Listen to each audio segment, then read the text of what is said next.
Welcome back to the High Plains Spas and Recreation pregame show here at Oregon Trail Park between the Australian Select Colts and the Western Nebraska Pioneers. Kind of talked about the Australian Colts a little bit. Again, they're a showcase team, travel around the country to kind of show off their talents, going all around the country here and pulling up here at Oregon Trail Park. Not the first time they have been here to play a game against the Pioneers, as they played yesterday, or they played last year as well. One of the main things to talk about here with the Pioneers and the Colts, looking at the lineup for Western Nebraska, I'll give you a little sneak peek. Kevin Blanco is in the lineup coming into today, hitting .432.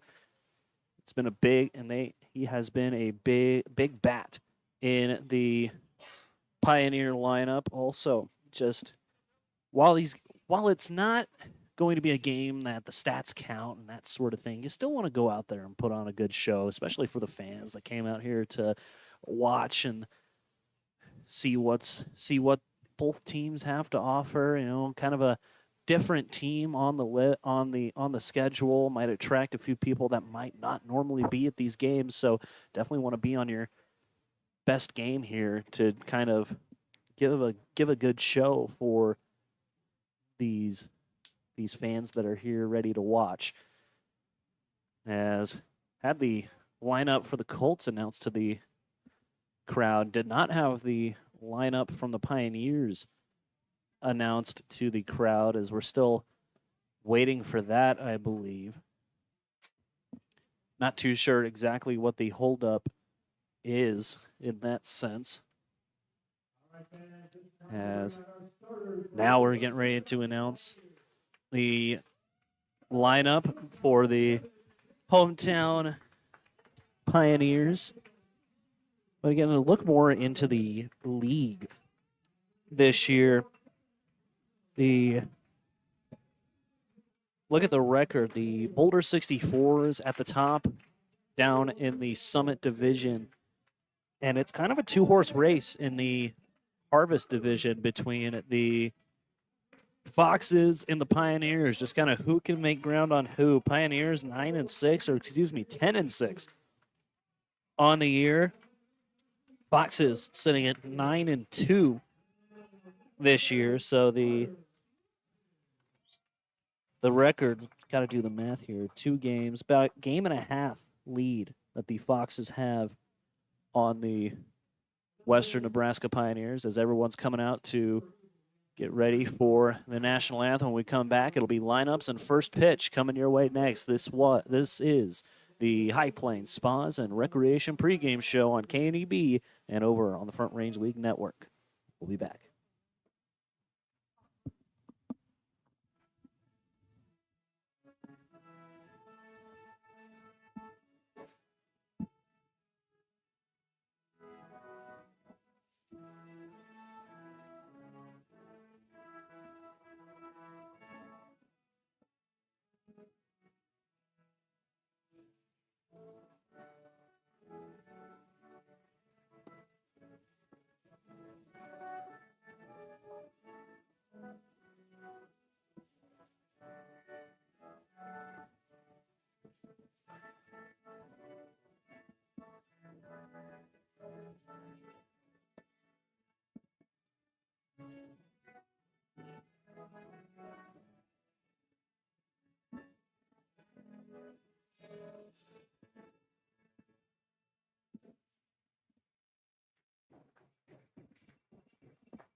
national anthem just getting over with there as everyone breaks, and we're moments away from starting a baseball game here at Oregon Trail Park. This game, again, will not count towards any records, but still definitely a game that everyone wants to come out and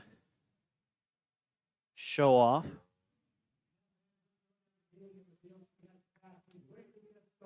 As man on the mound for the Pioneers, ready to get everything going. With everything going on, we'll go ahead and give you the starting lineup for the Australian Select Colts. They'll look like this. Leading things off and playing out in center field is going to be Ryder Fritz. Eli Hattie Harley Abdi will be batting second, and he is playing over at third base. Batting third and playing in right field will be Cameron Hyder. Josh Davies will be in the sixth spot, and he is doing the catching. Just looked up. We have a standoff going on right now between one Pioneer and one Colt, as I believe Mikey Pickett is the one out there in the middle of the standoff as Carter Reisig throwing his warm-up pitches. Pickett just got a helmet. He has now been given water. He's getting a chest protector, and I believe, is that a mask or a glove? He is getting a mask. He's standing right on the third baseline. That can't end well. Last man in the lineup that I announced was Josh Davies for the Colts. Next man is Zach Swartz. He's batting fifth over at first base. Batting sixth and doing the DHing is Tanner Steinson. Batting seventh and playing second base is Ryan Kabara. Ethan Ward is in the eighth spot. He's in left field. And Nash Opitz is batting ninth and is playing shortstop. There's still someone standing on the third base line. We're still in a standoff, and I think the home plate umpire just realized that. Man on the mound to lead things. Man on the mound for the man on the mound for the Pioneers. I'm sorry. I'm completely flustered by Mikey Pickett, who is still standing on the third base line. Man on the mound for the Pioneers is Carter Reisig. 0-1 the count. They threw a pitch. We're going. The standoff is still going on. Next pitch misses outside, and it's 1-1. Third base coach coming out. We're still going. I cannot quite see the number for the man on the Colts who is in the middle of a standoff. 1-1 is in the air to left center. That'll get down for a hit. It's going to one hop against the wall, and Mikey Pickett is now walking off. It's a leadoff double for Ryder Fritz, and also the Colts win the standoff. That's by far the longest I've ever seen a standoff go. Probably the longest I'll ever see a standoff go between two clubs. So Ryder Fritz with the leadoff double here for the Colts. Next to hit.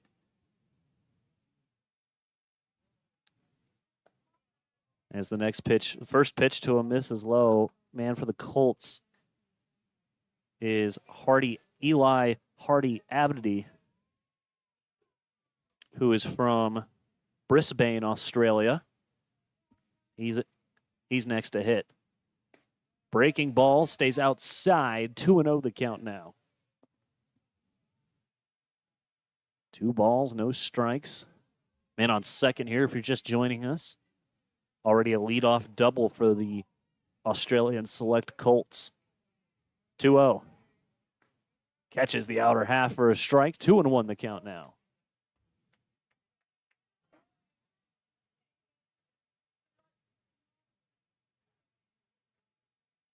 Two balls, one strike. Next pitch is going to stay outside. Runner breaks for third. Throw takes Blanco off the bag. Tag is not in time. Blanco had to jump to catch that one. And it's a stolen base for Ryder Fritz. 3-1 the count here to the Australian Selects third baseman. On deck is Cameron Hyder. 3-1. Outside, ball 4, and the first two guys are on base to start the ball game here for the Colts. As mentioned, man on the mound for the Pioneers is Carter Reisig. He is from Scottsbluff, Nebraska. Plays his college ball right here in Nebraska, Western Nebraska Community College. Check on the runner over at first. He is safe. Runners on the corners with nobody out here to start the ball game. Another check on the runner tag, not in time. Bang, bang, play over there.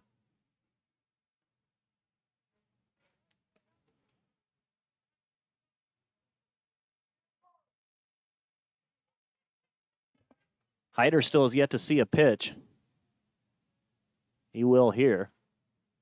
Chopper up the first base line. It'll get foul, and it's 0-1. Pioneers, their uniforms that they are wearing today, they are in their home whites, red numbers, red letters trimmed in blue. The letters are trimmed in blue. Pioneers across the chest, a number on the bottom right corner on the front of their jersey, and a large number on the back of their jersey. Check swing from Hyder. I think it hit off his bat into the glove of Lauren Binney. 0-2 the count here to Hyder. White pants with a red stripe continuing on the uniform for the Pioneers. Check on the runner at first. He'll dive back safely.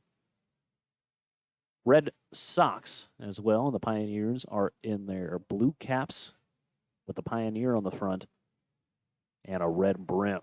Reisig comes set. He's ahead in the count here. No balls and 2 strikes. Fastball, swing, and a miss. And there's the first out of the inning for Carter Reisig of the Pioneers, as it's a strikeout to get the first out of the inning. And with that, we'll give you the defensive alignment for the Western Nebraska Pioneers. They'll look like this. In left field, it'll be Ben Kern, Brandon Jenkins manning center, Austin Marlin over in right. Kevin Blanco is at third base. Jake Eady manning short. Tanner Lancaster in second. Jackson McFarland over at first. And Lauren Binney behind the plate doing the catching, as Josh Davies has to duck out of the way of the first pitch curveball, and it's 1-0.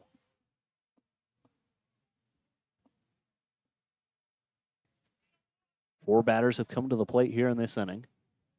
Runners on the corners here. 1-0. Fastball down and away. 2-0 now. Pioneers, as mentioned, they split the doubleheader back on Wednesday against the Greeley Grays. They will continue Front Range League action tomorrow when the El Paso County Baseball Miracles come to town. Pickoff move over at first. Hadley Abdi, excuse me. Looked to be a little late to dive back in. That was a closer play than one would think. Next pitch right down Broadway.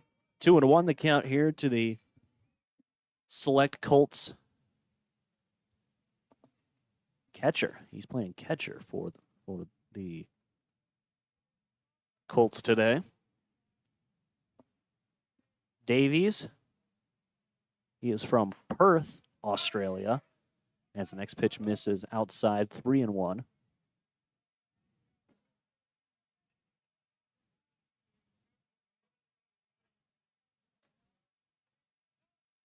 Perth, Australia is the capital city of Western Australia, the state. It's also the 4th most populous city in the country of Australia. Reisig has worked the count full, 3-2. Here it comes in the air, shallow right center. Might not even get into the outfield. One step onto the grass is all Lancaster has to make, and he'll put it away for the second out of the inning. So after the first two guys got on base, next two guys are put away by the Pios, and next to hit will be Zach Swartz.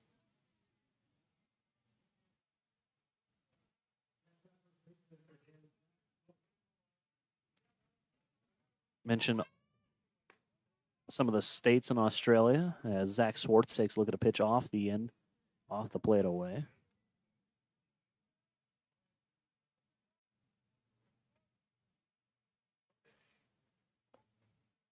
One and 0. Fastball chopper on the right side. Lancaster running after it. Underhand flip to McFarland's in time, and there's the third out of the inning. First two guys get on base, but they are held off of the score column. No runs, one hit, no errors, and 2 men left on here for Australia. So we'll go to the bottom half of inning number 1. Pioneers will get their first chance to swing the sticks. You're watching on the Front Range League Network and listening to Pioneer Baseball on KNEB.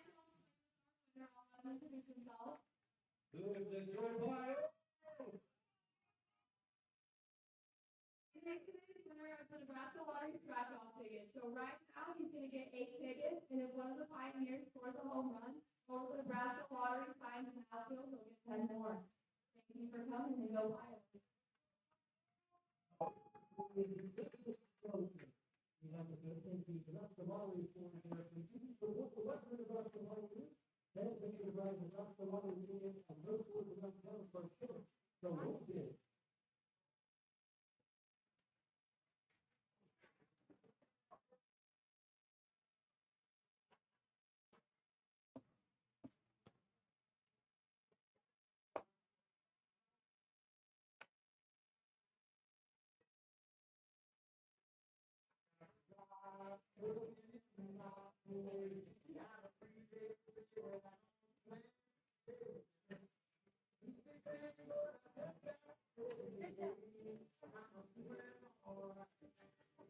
Welcome back to Oregon Trail Park as we begin the bottom half of inning number 1. We'll give you the starting lineup for the Western Nebraska Pioneers. They'll look like this. Leading things off and playing at shortstop is Jake Eady. Austin Marlin in the 2 spot. He's over in right.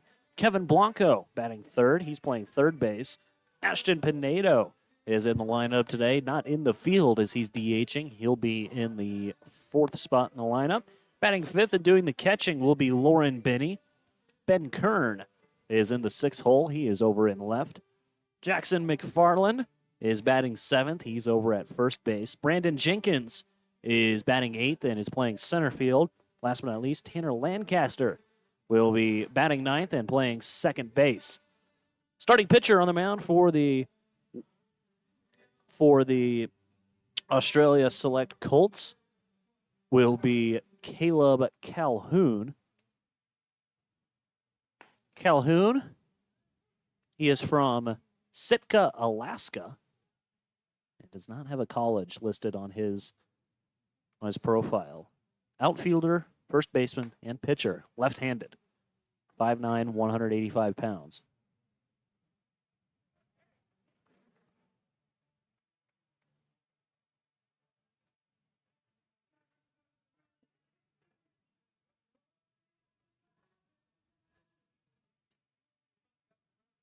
So Jake Eady coming in. He will be the one to lead things off as he's ready. One of the top hitters on this team in average-wise, as the first pitch to him misses inside for a ball. It's 1-0. Eady, out of guys that have played in a consistent amount of games, he sits as the 5th best hitter, average-wise, as he shoots a pitch foul, counts evened up at a ball and a strike. Comes in today, he's hitting .382 with a .462 on base. All of his hits have been singles. As chopper in front of the plate, foul ball, 1-2 now. No home runs, 5 driven in for Jake Eady. He's drawn 5 walks and has struck out 8 times. And as mentioned, all of his hits are singles. Nothing wrong with that, especially out of your leadoff guy. 1-2. Up the first base line, fielded, knocked down by Swartz. He will grab it and step on the bag for the first out of the inning. With that, we'll give you the defensive alignment for the Australia Select Colts. They'll look like this. In left field is Ethan Ward. Center fielder is Ryder Fritz. Right fielder is Cameron Hyder. Third base belongs to Eli Hadley Abdi. Shortstop is Nash Opitz. Ryan Cabarra is the second baseman as Austin Marlin swings at the first pitch he sees. That'll get down and roll towards right center field. Marlin rounding first, on his way to second. The throw is low, and he is in there without an attempt of a tag, and a one-out double for Austin Marlin.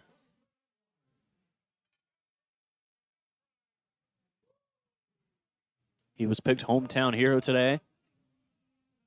Cheap drinks for 15 minutes if the hometown hero gets on base, and he sure did here. So as mentioned, the second baseman, Ryan Cabarra, Zach Swartz manning first base and doing the catching for the Australia Select Colts will be Josh Davies. Man on second with 1 out. First pitch to Kevin Blanco catches the zone. He thought that was inside. No balls and a strike.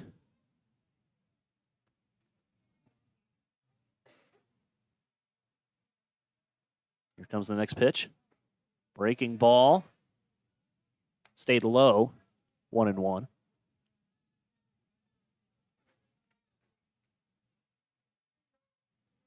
Blanco, as mentioned, he's one of the top guys.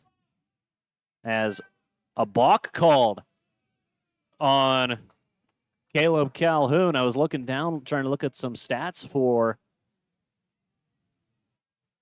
Kevin Blanco. Didn't quite see what Calhoun did. I assume it was a disengagement type of thing where he came set and then didn't. So Austin Marlin moves over to third after the balk. Next pitch misses outside. 2-1 now. Blanco back ahead on the count here. Big pitch here. Blanco comes into today hitting .432, a .523 on base. He's got 16 hits and 5 doubles. Chopper up the third base line. It's stopped by the third baseman. Throw to first is a skipper, and it's an RBI single for Kevin Blanco.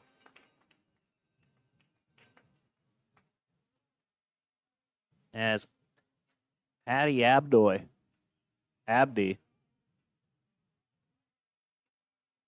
knocked it down. Just had to dive out and try to get it, and then kind of the throw ended up basically rolling to first. They will credit Blanco with the hit. Not that anyone's keeping stats in this, although I am. Unofficially. That's all my stats are, unofficial. Try to keep it close to official. There's no official score in this ball game. As Ashton Pinedo takes a look at a first pitch slurve type of pitch, and it catches the outer corner for a strike. 0-1.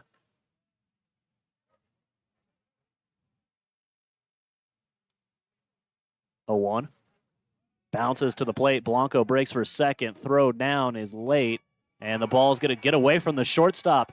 Blanco running for third now, and he is into third without a throw. Heads up base running by Kevin Blanco, and now there's a man on third with only 1 out.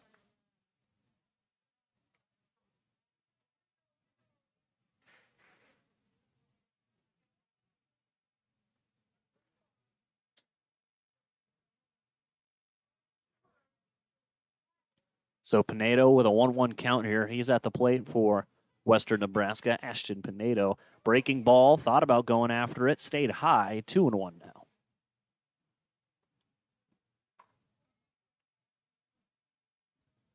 Calhoun looking around, trying to find where his defense is. Try to pitch to that. 1-1. Swing and a miss. Said 1-1, should be 2-1. Now it's 2-2. Or is it just 1-2?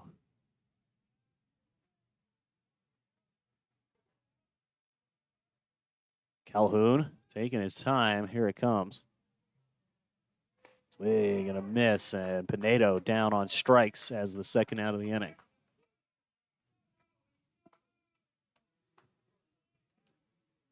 First strikeout for Calhoun. As next to hit will be the catcher, Lauren Binney.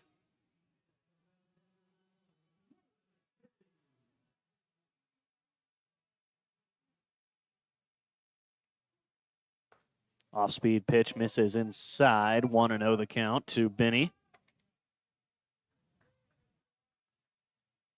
Pioneers have gotten the game started off hot thanks to the double from Marlin and then the single from Kevin Blanco as Binney skies one in the air to right.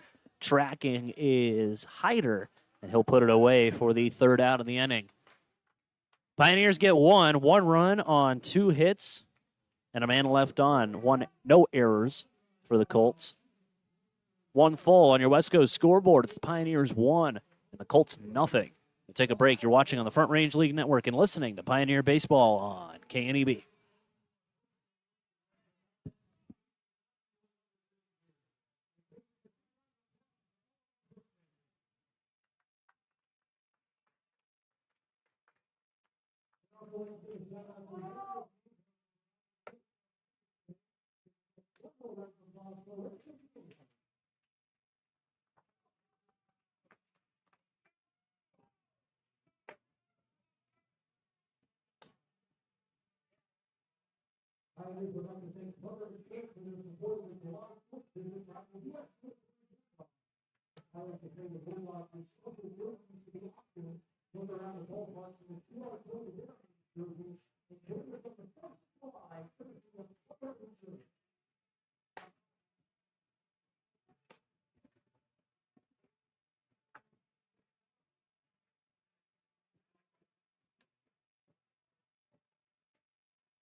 Welcome back.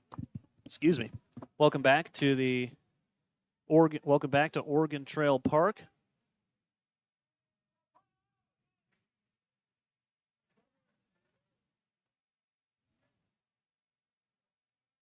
As we'll begin the top half of inning number 2.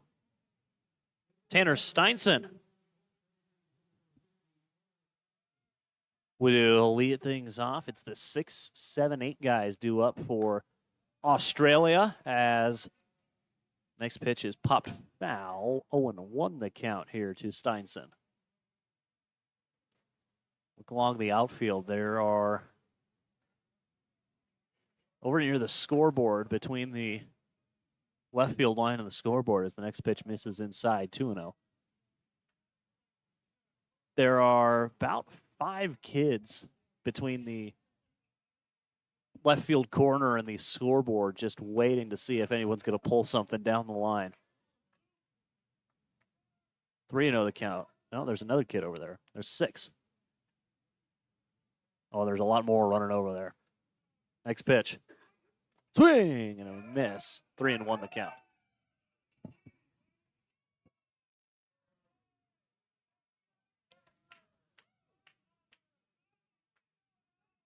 Three balls and a strike. Reisig gave up a walk in the last inning. Avoiding it so far as the next pitch is shot foul.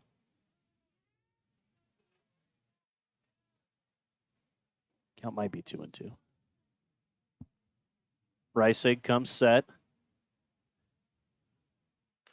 Off the end of the bat, foul. We'll do it again. Count will stay where it's at.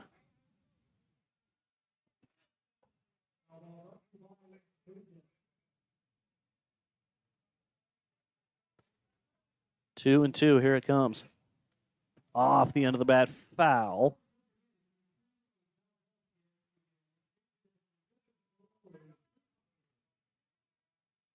Pioneers got a run in the bottom half of the first. Colts trying to see if they can't answer here. Next pitch, chopper up the third base line. Blanco's got it, throw across the diamond, takes McFarland off the bag, but he took him in the direction of the runner, and McFarland able to tag him for the out. Throw took McFarland off the bag, but luckily it took him down the first base line instead of up the first base line. Closer to the plate, and that will put the first out on the board as Ryan Cabara will be the next to hit. First pitch misses down, 1-0.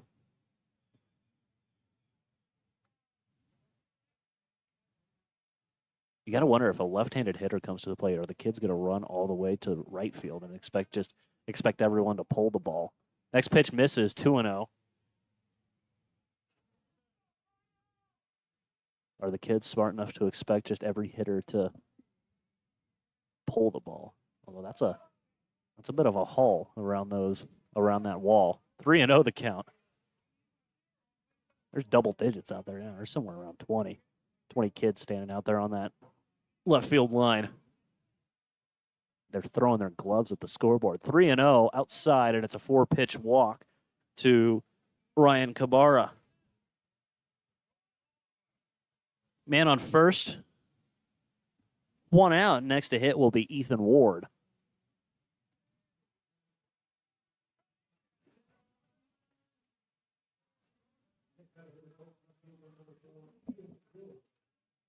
Ward with his first at bat of the day. Check on the runner. He'll get back safely. No tag attempted.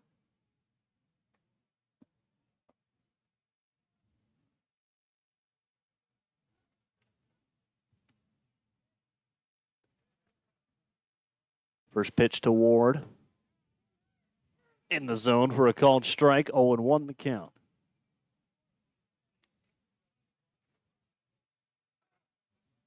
Ward.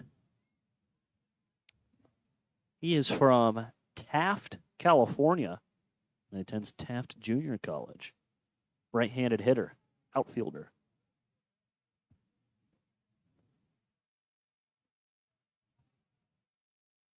Oh, and 1 the count. Fastball off the end of the bat. Foul. 0-2 now.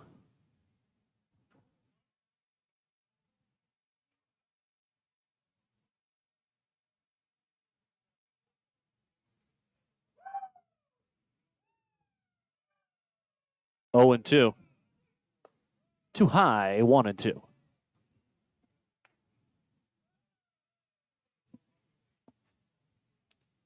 As mentioned, these Australian select Colts, no stranger to Oregon Trail Park. They were here last year. In sort of the same sort of idea, traveling around the country to play baseball games. Ethan Ward said home plate umpire said he swung. He told the home plate umpire he didn't swing. Home plate umpire disagrees.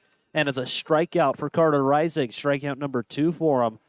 And there's the second out here in the top half of inning number 2. Realized didn't give a uniform report for the Australian Select Colts. They are in their red tops as the next pitch, first pitch to Nash Opitz is into right field for a base hit.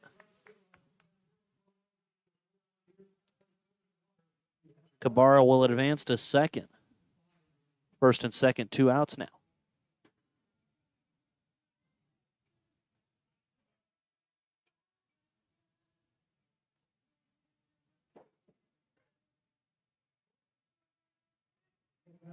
As mentioned, the Colts are in their red tops with white stripes around the lower part of their uniform, around the stomach area. Swing and a miss by Ryder Fritz as we're at the top of the lineup now. They're in their white pants with a blue stripe down the side. and white socks. Next pitch, stayed outside. 1-1 the count now.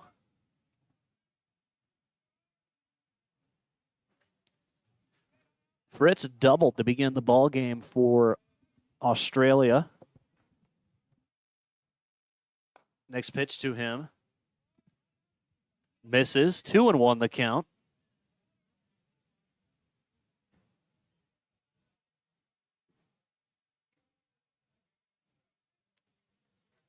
Two balls and a strike.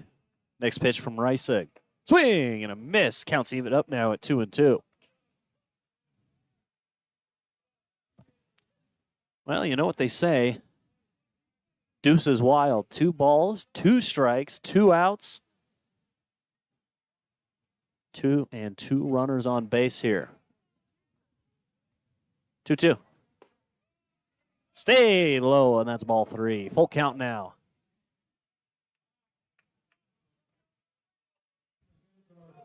Full count opportunity with 2 outs here, so the runners will be moving. Here it comes. Chopper foul, and we'll do it again. Full.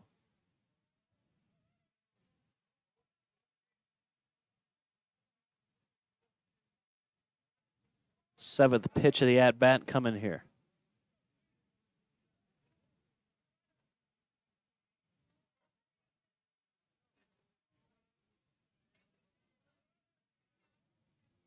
Reisig looking for his 3rd strikeout in 2 innings. He gets it as a swing and a miss by Ryder Fritz. Puts the 3rd out on the board. And that will end the inning. No runs, 1 hit, no errors, and 2 men left on for Australia Select. We'll go to the bottom half of inning number 2. You're watching on the Front Range League Network on your West Coast scoreboard. It's the Pioneers 1 and the Colts nothing. We'll take a break. You're watching on the Front Range League Network and listening to Pioneer Baseball on KNEB.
Bottom half of inning number 2 set to get going. 6, 7, 8 guys due up here for Western Nebraska.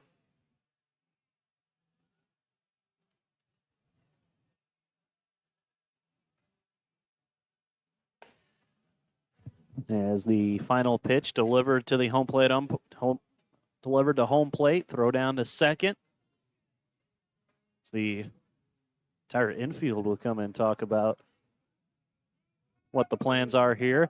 Man to lead things off for Western Nebraska will be Ben Kern.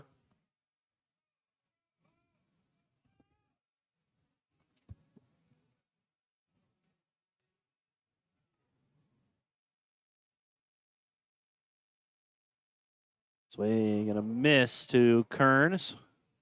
Start him out with a little off speed. 0-1 the count. Kern. He is from Baldwin, Missouri.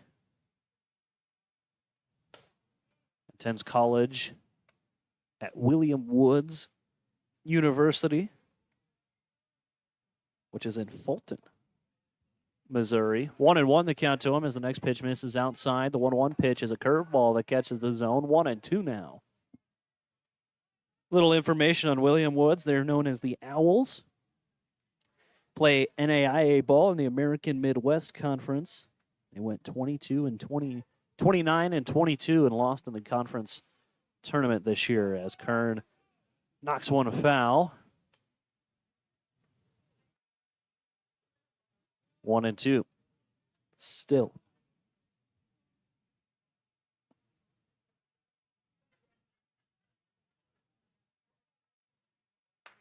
Kern swings and hits one. Slow roller on the ground to first. Flip to the pitcher. Covering is in time. Bang, bang play over there at first. Just barely won the foot race, did Caleb Calhoun. And there's one gone here in the inning.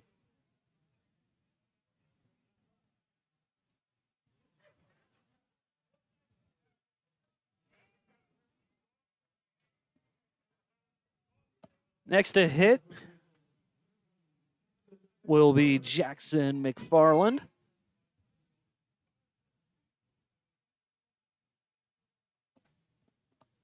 First pitch swinging high and deep down the right field line. If it stays fair, it's gone, but it will get plenty foul, and it's 0-1. Saw it bounce. I think I saw it bounce over in the parking lot. My car's over there. I don't think it was close to my car. There we go. There goes a kid sprinting after it. Think if a foul ball hits your car as the next pitch is knocked foul. If a foul ball gets hit foul and it hits your car, I think you should get to keep the ball. The person whose car got hit should get the ball. 0-2 the count here to McFarland. Knocks it foul. Still 0-2. Told me today it was his mother's birthday. So I want to wish a happy birthday to Mama McFarland. See if her son can battle out of this 0-2 count. Calhoun steps off. Sets back up.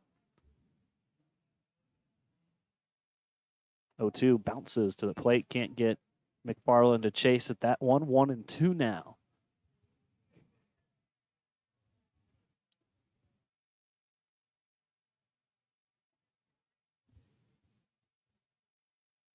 One, two, wind up. Down and away. 2-2 now. So from 0-2, it's now 2-2.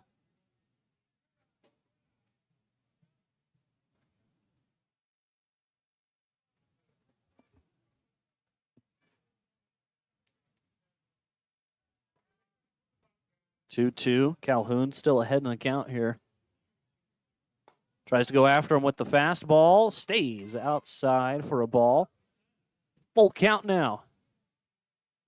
3-2 count with one out in the bottom half of inning number 2 is next as man waiting on deck for the Pios is Brandon Jenkins.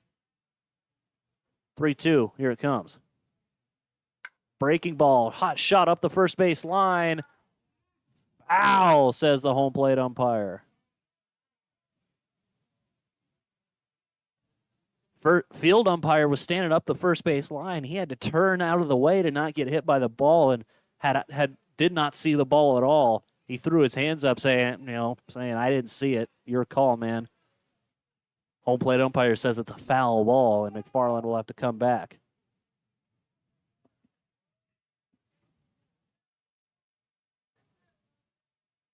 I think they already put a hit in the hit column. Had to take that hit away. Getting ahead of themselves over there in the scorer's booth. Payoff pitch one more time. Swing and a miss. McFarland down on strikes. Big battle of an at-bat there for McFarland. Tough way to end it. There's 2 gone in the inning. Second strikeout for Calhoun. As the first 2 guys go down here in the inning. And next to hit will be Brandon Jenkins.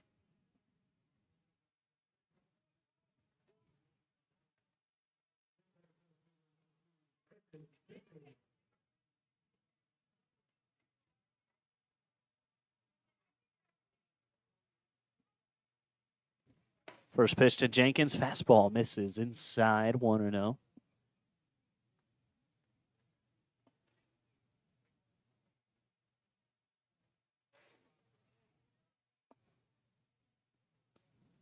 Swing and a miss. 1-1 the count now.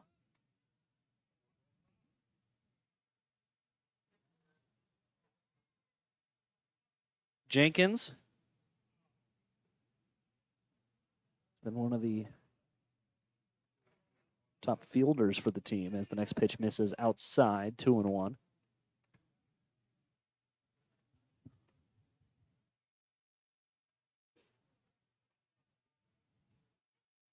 Jenkins ahead in the count here. 2 balls and a strike. Here it comes. Catches the outer part of the plate. 2-2 now. 2 balls, 2 strikes, 2 outs.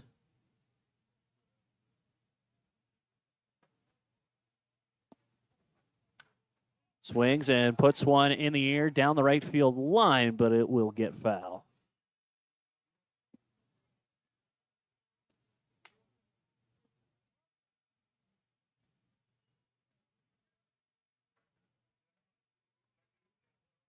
Two balls and 2 strikes.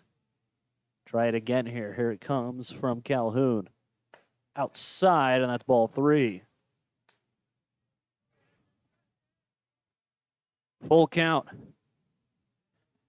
Tanner Lancaster would be next if Jenkins is able to get on base.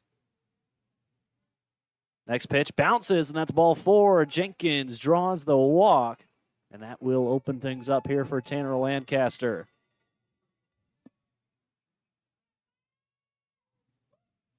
First walk that the Pios have drawn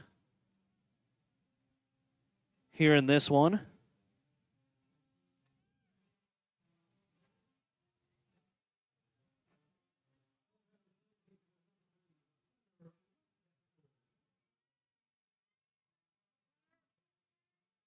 As a team, they average about 5 walks. They draw about 5 walks a game.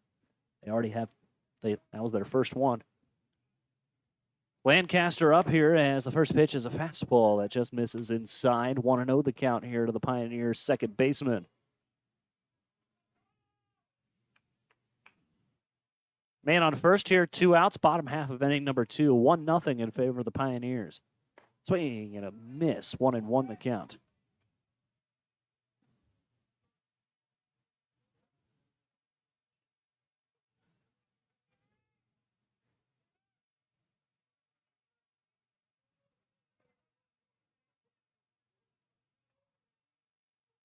One ball, 1 strike. Runner breaks for second. Swing and a miss. Throw down to second will pop up in the air. Be corralled. Good backup by the shortstop. That was Opitz. Nash Opitz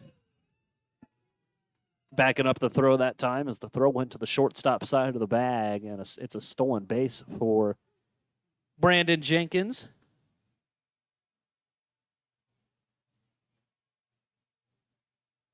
The 3rd stolen base of the year for him this year. 1-2. Runner in scoring position now as Lancaster hits one up the first base line. Foul. It will get around the Colts dugout.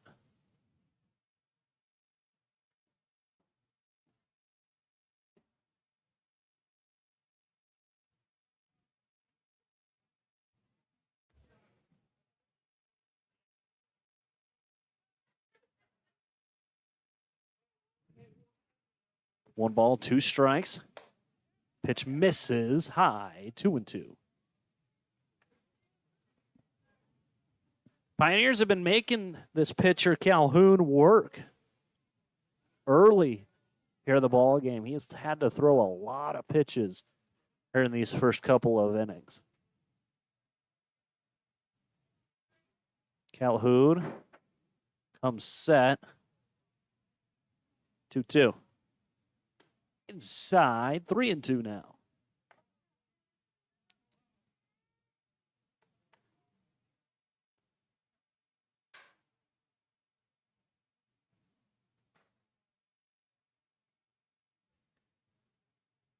Full count opportunity. Payoff pitch coming here. 3-2, 2 outs. Top of the order, and Jake Eady waiting on deck if Lancaster can get on here. And things will really start brewing here for Western Nebraska. Time called. Lancaster has to step out.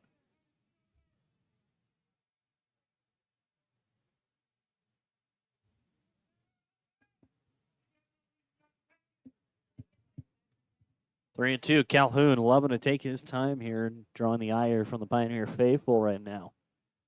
Payoff pitch. Lancaster leading off. Here it comes. Got him looking for a called third strike, and Lancaster strikes out looking to end the inning. No runs, no hits, no errors, and a man left on for Western Nebraska. We'll go to the top half of inning number 3. You're watching on your West Coast scoreboard. Pioneers 1, Colts nothing. You're watching on the Front Range League Network and listening to Pioneer Baseball on KNEB.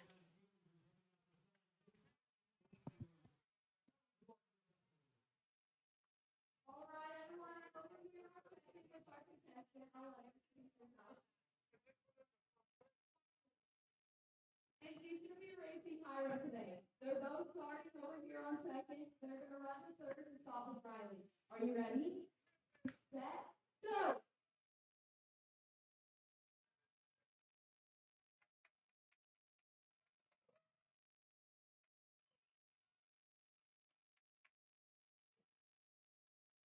Great call. Thank you guys for participating.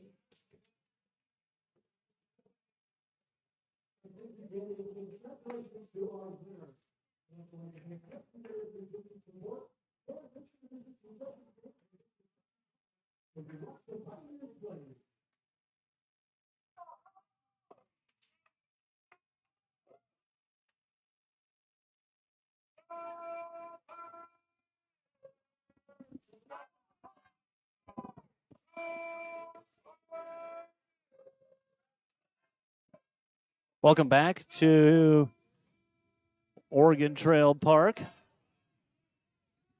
as we begin the top half of inning number 3. It's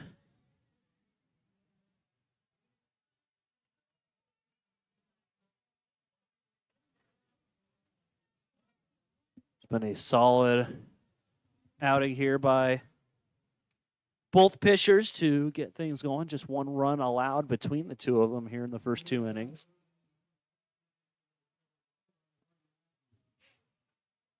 Eli Hattie Abdi up to hit as the first pitch to him misses for a ball. 1-0. Carter Reisig going for his 3rd inning of work as he was named the starter in this one. Big swing and miss on that pitch. 1-1 the count now.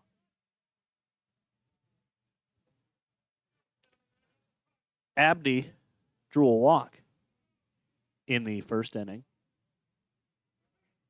Next pitch bounces to the plate. Can't get him to chase at that one. 2-1.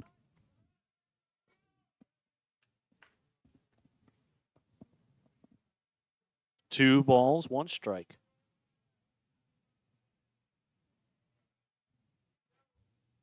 Chopper up the third base side. Blanco's got it. Throw across the diamond in time, and there's one gone.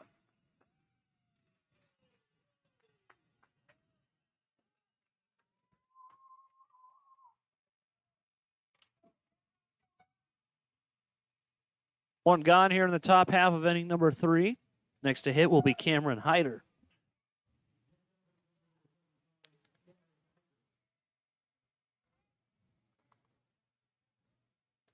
First pitch, got a piece of him.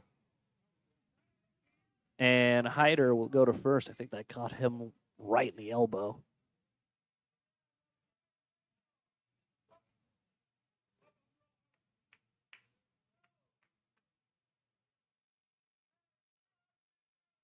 Come out, take his shin guard. He's still having to walk it off.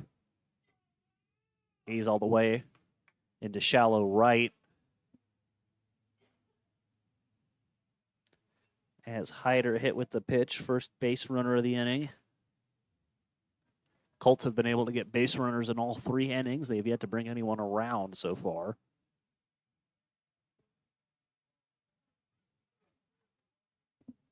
Hyder trying to shake it off, and next to hit will be Josh Davies.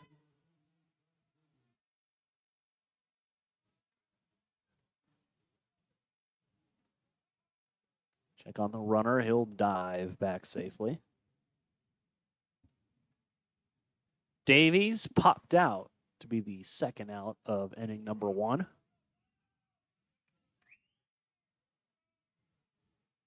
First pitch outside, 1-0 the count.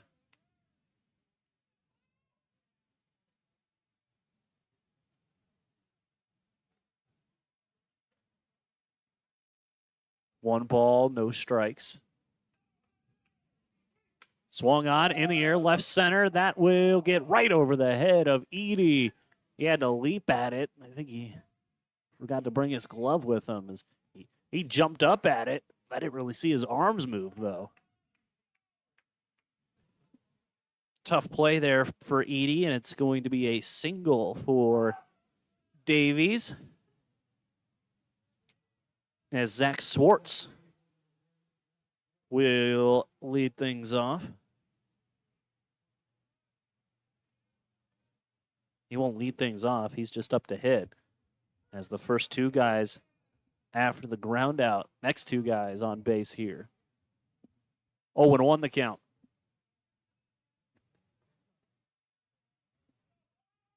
Swartz grounded out to end the first. So he swings and puts one into center field for a base knock. Runner will be held at third as the throw will come in quickly. Good throw out there in center by Brandon Jenkins. And it's a single, back-to-back singles for the Colts. Fills them up, and next to hit will be Tanner Steinson.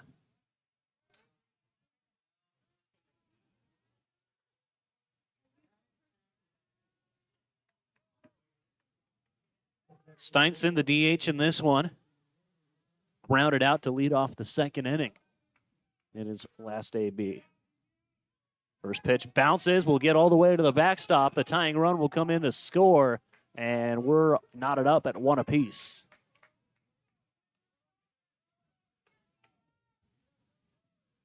Hyder in to score for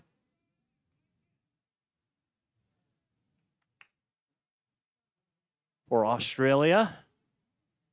And both teams have a run here. It's 1-1 in the top of the third.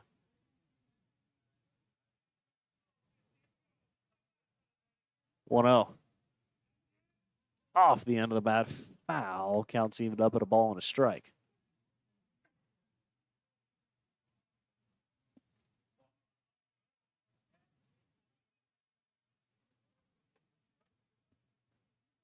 One. Reisig comes set. Next pitch in there for a strike. 1-2.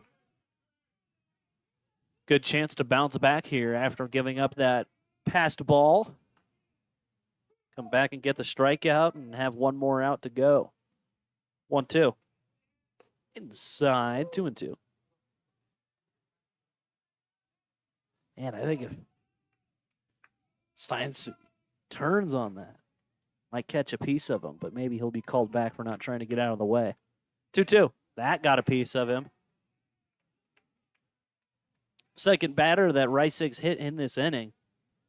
I'll load the bases once again here. Still only 1 out in the top of the third, and next to hit will be Ryan Kabara. Time called here. Lauren Binney coming out here to talk things over, as well as Ben Einenson will come over and speak with Reisig.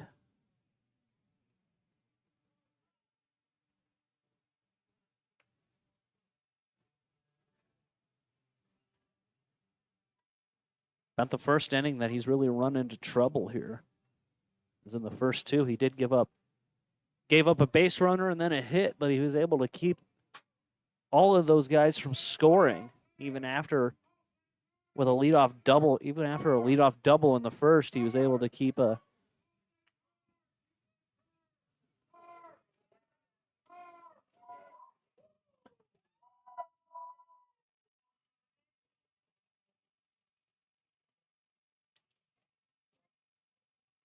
Big good chance here to take the lead for Australia.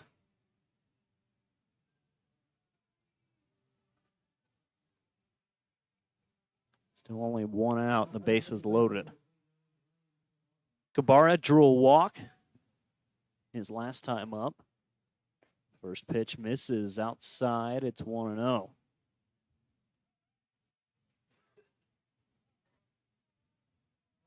Kabara. He is from Dubai in the United Arab Emirates. So he shoots a pitch foul. Attends Allen Hancock Community College.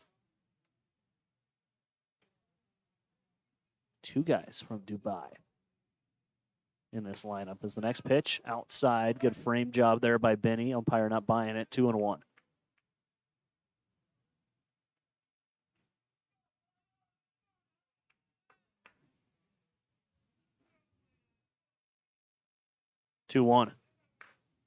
In the air, right center. Coming on is Marlin. He dives, makes the catch, and they'll double him up at second, too. What a catch by Austin Marlin. He's done a little bit of everything here to start the ball game as the Pioneers double him up and will just allow one run on 2 hits and 2 men left on. No errors in the inning. We'll go to the bottom half of inning number 3 on your West Coast scoreboard.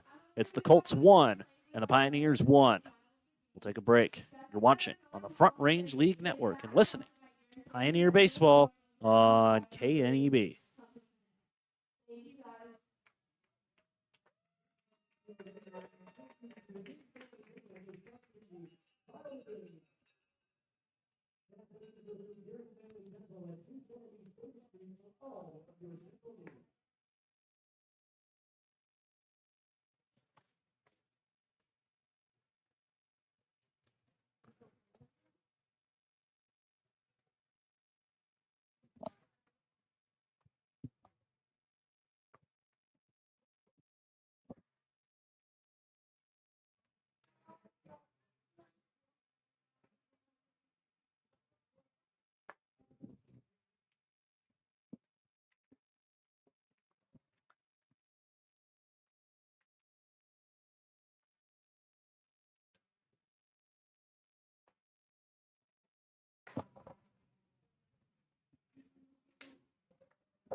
Amazing catch by Austin Marlin to end the top half of inning number 2 as we'll top half of inning number 3 as we'll get ready for the bottom half of inning number 3. Marlin set to hit second here in this inning.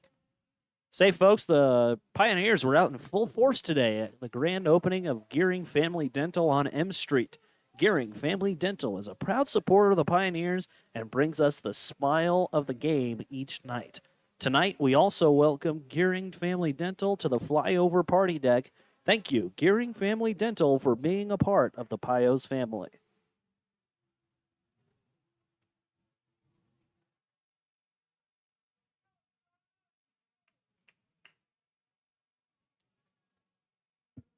Jake Eady will be the one to get things started.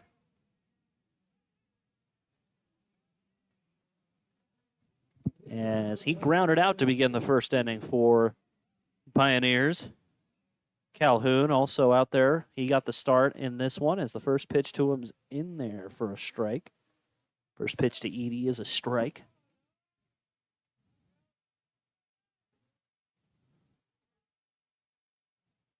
No balls, 1 strike. Here it comes. Off the end of the bat, foul. Do it again, this time at 0-2.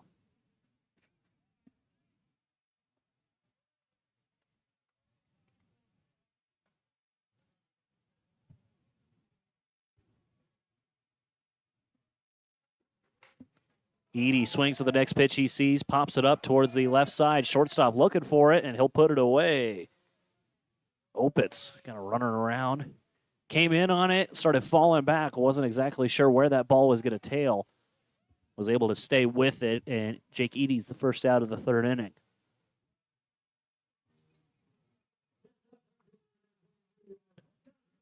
Next to hit, Austin Marlin had that amazing catch in the top half of the inning. Also doubled to lead off the ball game. Marlin looks to square. Curveball stays low, pulls the bunt back in time. It's a ball and no strikes.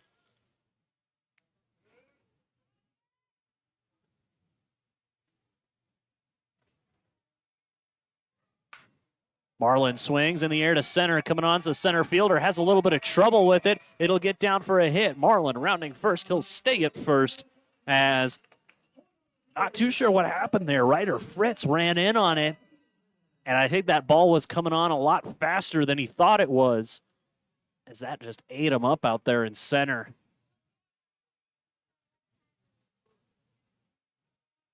Just nothing Fritz could do out there except knock it down and keep it from becoming extra bases for Marlin. His next to hit will be Kevin Blanco.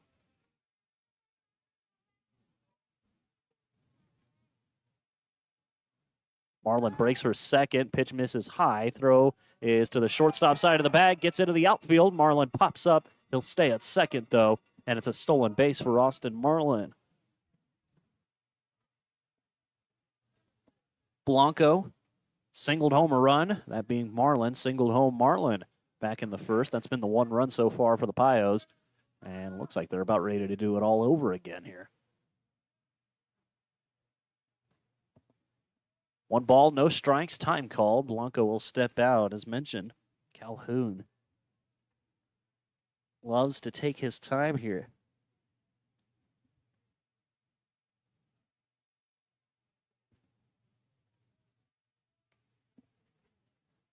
One and 0. Inside. Throw down to second as trying to keep Marlin honest over there. Gets back to second in time, 2 and 0.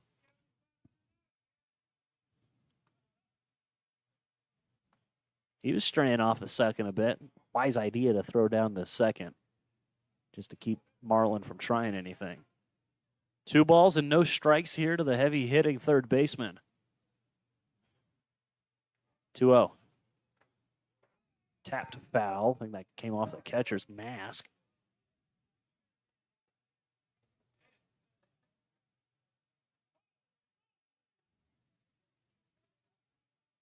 The weather, it's gotten below 100. It was 100 degrees around first pitch. It's down to 95. So right now, here at 7:36 Mountain Time. Blanco puts one in the air to center. Fritz heading over, puts it away for the out. Marlin tacking for third. Throw will go over the head of the shortstop and bounce to third. Fly out for Blanco, but a productive fly out as the runner moves up to third. It will take a base hit to bring him home, and that will be the task of Ashton Pinedo.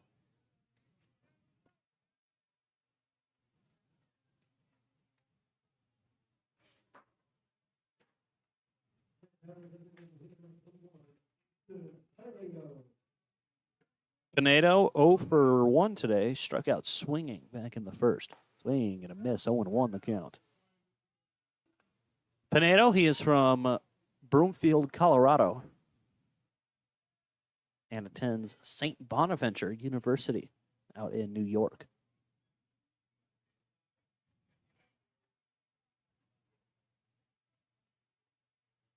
Calhoun steps off. Comes back set.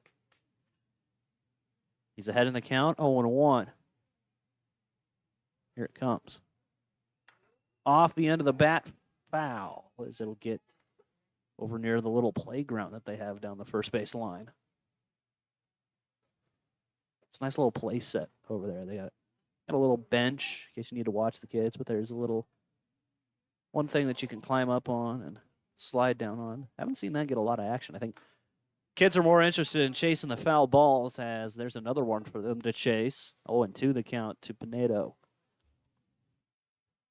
That large group of kids that I was talking about earlier over by the scoreboard, they have kind of dispersed. I think they've decided that there's not going to be any home runs today or something. 0-2, down and away. 1-2 now.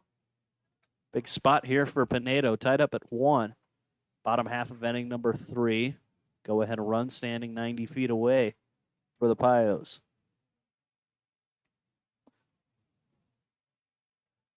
One, two. Here it comes. Back foul. We'll try again.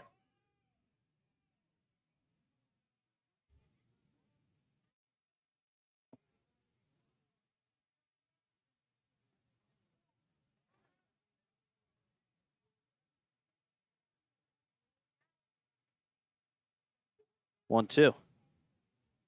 Up and away. 2-2 now. Excuse me. 2-2 now.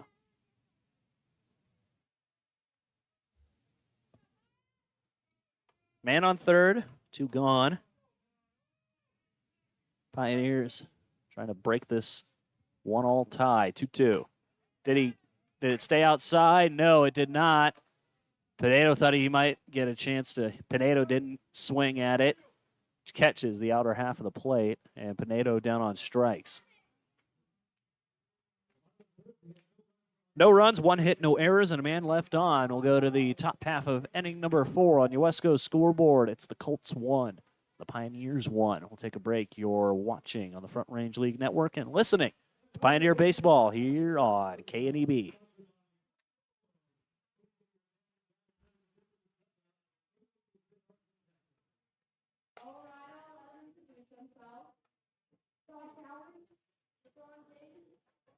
And there are 2 taco sauce today. You're not on the ground this time. We're going to switch it up. Looks like a new pitcher.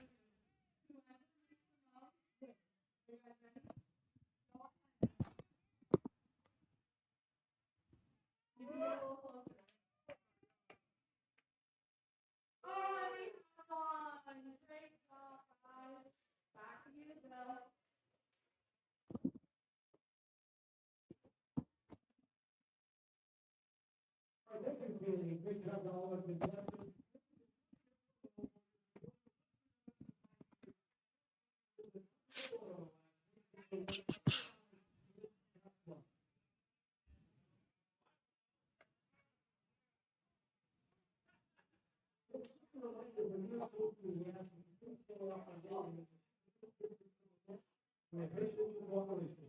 New pitcher on the mound for the Western Nebraska Pioneers, as it appears to be Cameron Meyer out there to take us through these middle innings. Carter Reisig, solid effort in his third of the game. As mentioned, Cameron Meyer on the mound. He is from Scotts Bluff, and he hits the first batter with the first pitch, as Ethan Ward will make it over to first.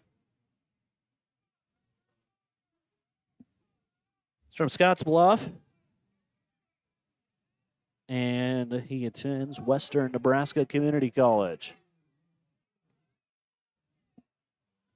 Next to hit will be Nash Opitz, as the first pitch to him misses 1-0.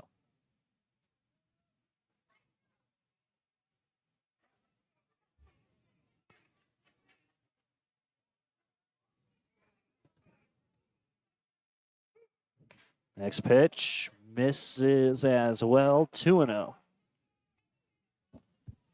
Opitz, he is from McMinnville, Oregon. He attends Shasta College. Next pitch swung on, fouled off. Shasta College, located in Redding, California, Shasta County, out in California. 2-1 the count here to Opitz. He is 1 for 1 with a single. Next pitch looked good. Missed, apparently. 3-1.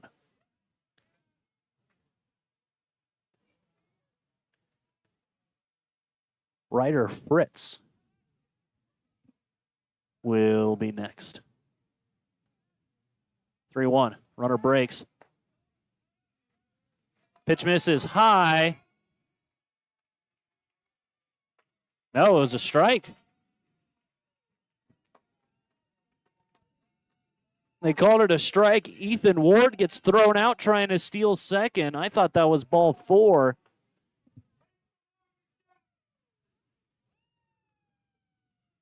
3-2. It was strike 2. So Ward thrown out trying to steal second. 3-2. Up and away. That's ball 4.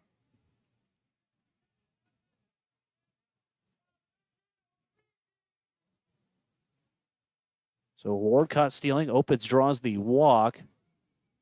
Next to hit will be Ryder Fritz.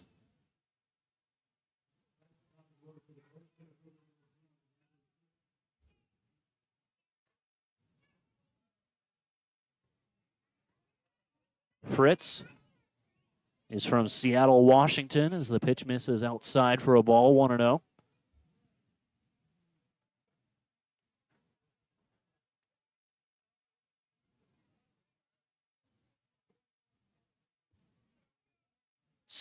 Third time through the order here for Australia, as a big swing and miss by Fritz. He counts even up at a ball and a strike.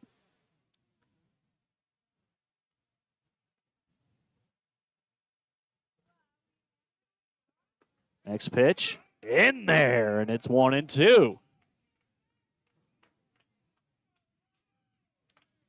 Fritz looking to avoid striking out for the second time in this ball game.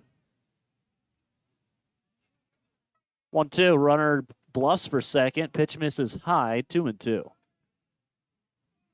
Took a couple of steps like he was going to run, did Opitz. Decided against it that time. 2-2 the count. Check on the runner. He'll dive back safely.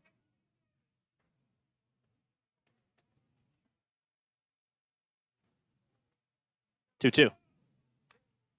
Knocked off the end of the bat. Back foul. Over near the concessions area here at Oregon Trail Park.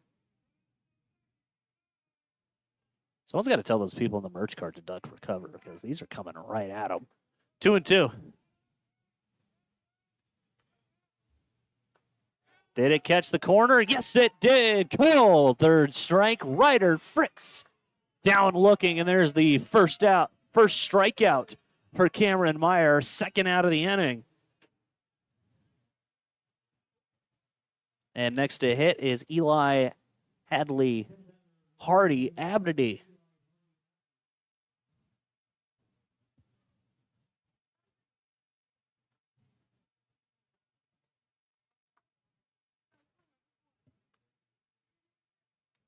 Hardy Abney digging in here.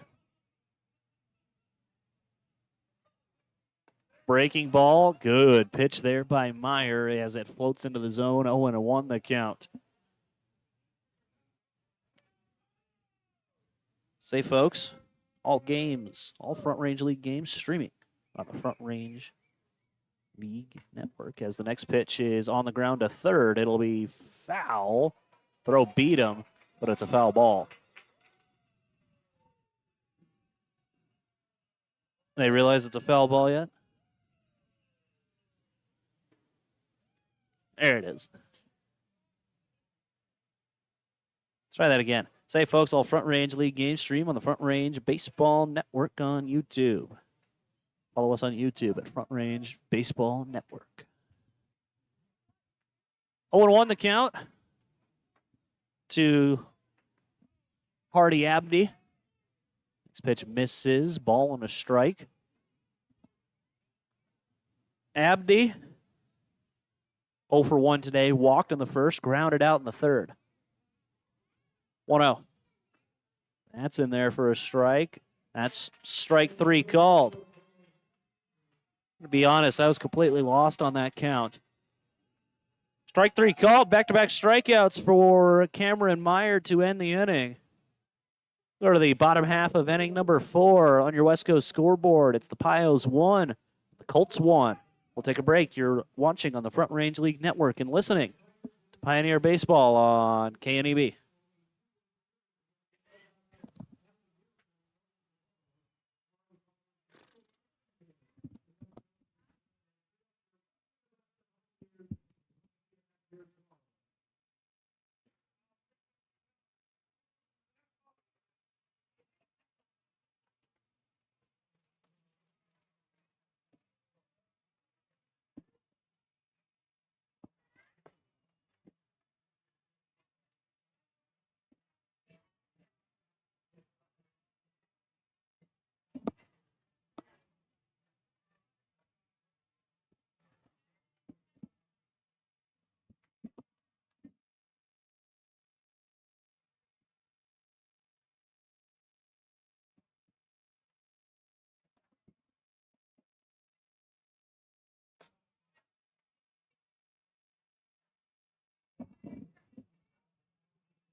Bottom half of inning number 4 is set to get going after Cameron Meyer struck out the last 2 guys. Caleb Calhoun still out there. He's going for his 4th inning of work here for Australia. Man to lead things off for the Pioneers is going to be Lauren Binney.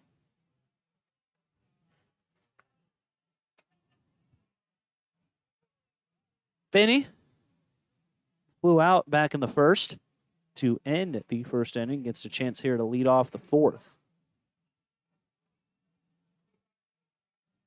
As the Pioneers will look to get something going here to try to break the tie.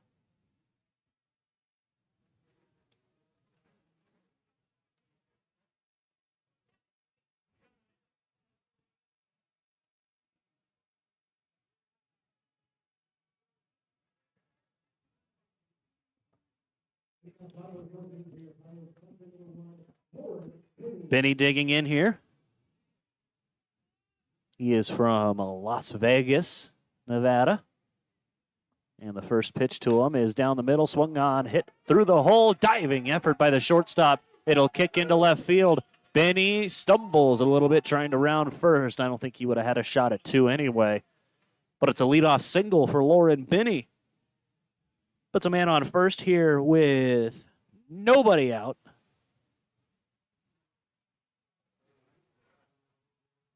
The Pioneers.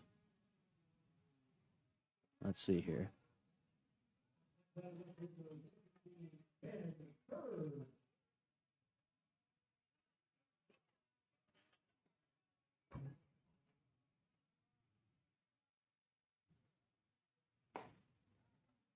Pioneers ready. The first pitch in there for a strike to Ben Kern.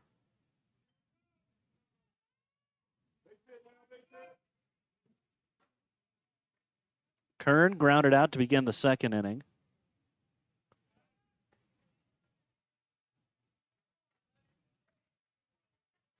Check on the runner at first. He gets back safely. When it comes to stolen bases, Lauren Benny has 3 steals and 3 tries. He's going to try again. Next pitch misses inside, throw down, skips behind the plate, gets into the outfield. Benny pops up, running for third. The throw's going to be close, and it is not in time. Lauren Benny goes first to third on the steal attempt, and now the go-ahead run is standing on third with nobody out.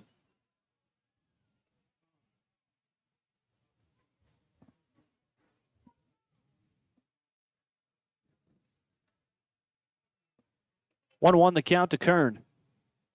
Good breaking ball. Better eye by Kern. Stays high, 2-1.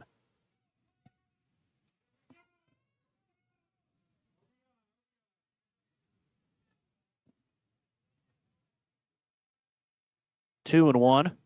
Swing and a miss. Good fastball there from Calhoun as Kern just reared back and let it fly. Can't fault him there. I mean, 2-1, you got to know he's got to have an idea he's going to come up and challenge you. Now he's ahead in the count, and he puts Kern away on strikes as Kern swings and misses at the next fastball. And there's the first out of the inning.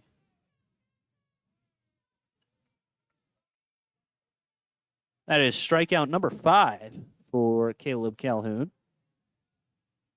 First out of the inning, and next to hit with a man on third will be Jackson McFarland.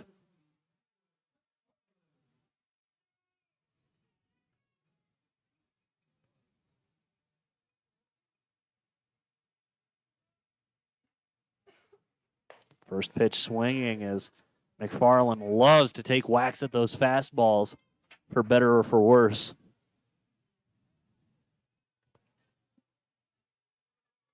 You can't blame him. You know, you see that heat coming at you, especially high in the zone.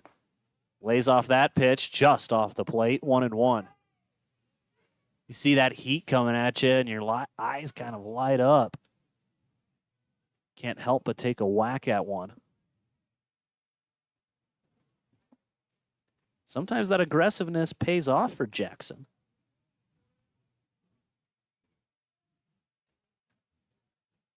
As he has 3 extra base hits. He actually has more. Swing and a miss, 1 and 2. He has 7 hits and 4 of them of the extra base variety. 3 doubles and a home run this season for McFarland. 1 ball, 2 strikes. Here it comes to Jackson. Looked outside, is outside, and it's 2-2.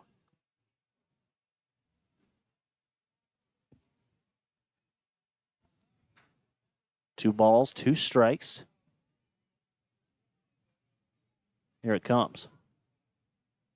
Swing and a miss, and McFarland's down on strikes for the second time today. Back-to-back strikeouts for Caleb Calhoun. And next to hit will be Brandon Jenkins.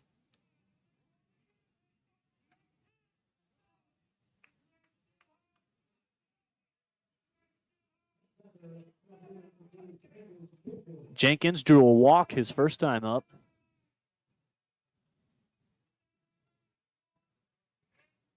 First pitch misses outside for a ball, 1-0.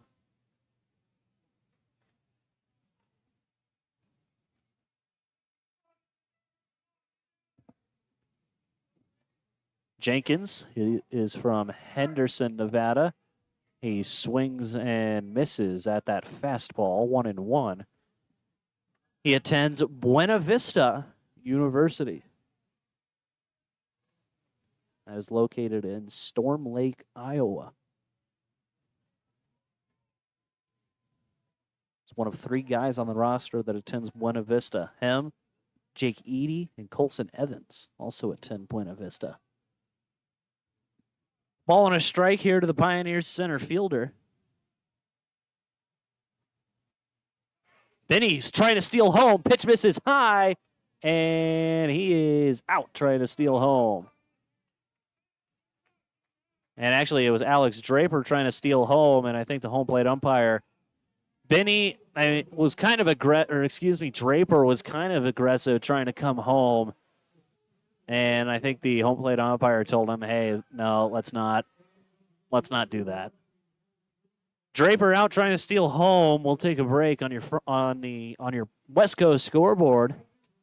The Pioneers won, and the Colts won. We'll take a break. You're watching on the Front Range League Network and listening to Pioneer Baseball on KNEB.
Alex Draper thrown out, trying to steal home in the bottom half of inning number 4 as we'll begin the top half of inning number 5. 3, 4, 5 guys due up for Australia as the first pitch misses inside to Cameron Hyder.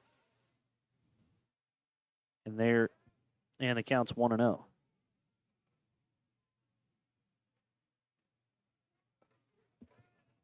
Next pitch misses as well, 2-0.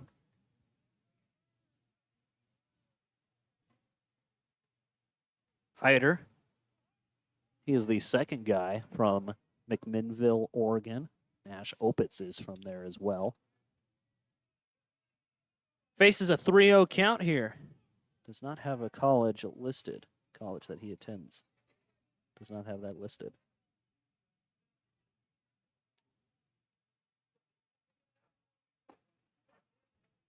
Next pitch misses, so it's a 4-pitch walk drawn by Hyder.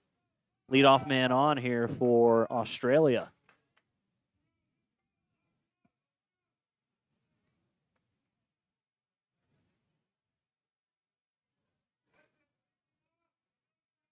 Josh Davies next to hit. Next pitch off the end of the bat, foul. Davies.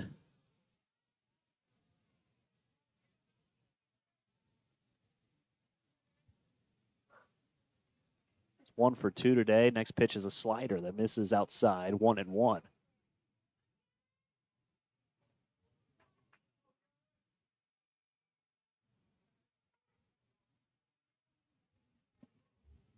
One ball, one strike. Runner breaks for second. Off-speed pitch. Catches the zone. Throw down.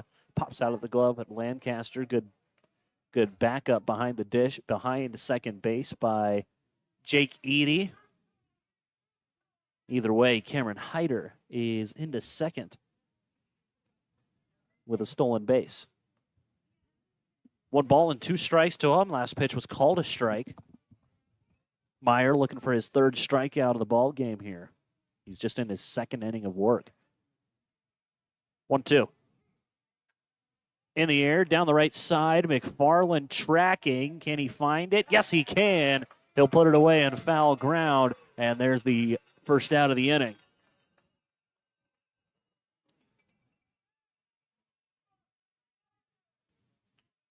One gone, one out, 1 man on second base, and next to hit will be Zach Swartz.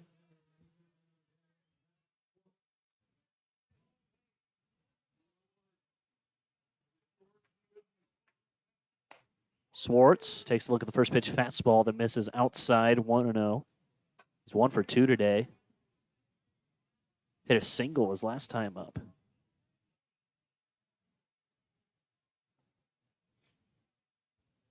Ahead on the count here, 1 ball, no strikes. Next pitch catches the outer half, and it's a ball and a strike now. Swartz, along with him and Ryan Kabara, they're both from Dubai in the United Arab Emirates. Next pitch looked good, is good. Catches the outer corner for a strike. 1 ball, 2 strikes now. A great time to bounce back here after giving up the walk. Set the next 2 guys down, 1-2. Did it catch the zone? No, it didn't. Stayed low, 2-2 now. 2 balls, 2 strikes. Check behind the runner, a bluff. As Meyer does not throw, he's able to step off, so he avoids the balk. Still ahead by a pitch here. Here comes the 2-2. Outside, 3-2.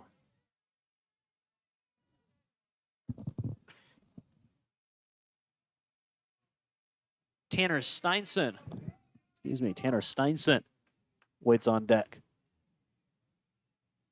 3-2, popped foul. We'll do it again, full count.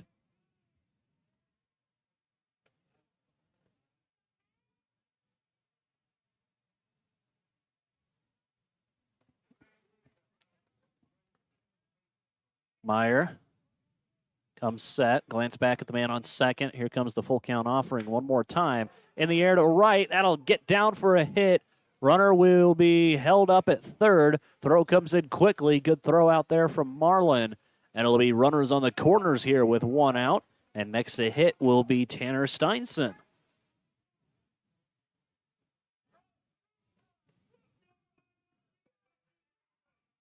Second single of the ball game for Swartz. He's good at that.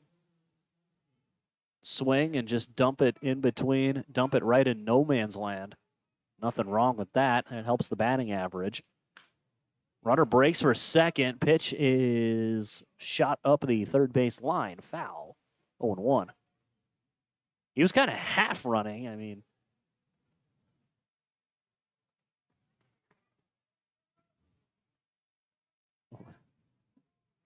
wasn't sure if he was a full-blown steal attempt or if he was just kind of running up, seeing how far away he could get before anyone cared. 0-1. Good curveball. Can't get him to chase. 1-1 the count. Steinson, he is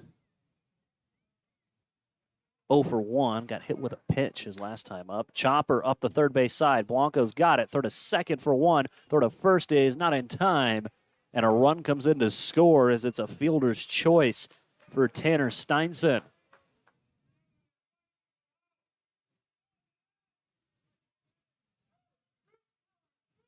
RBI for Steinson, and the Colts break the tie. Australia select on top here. It's 2-1 in favor of the Colts.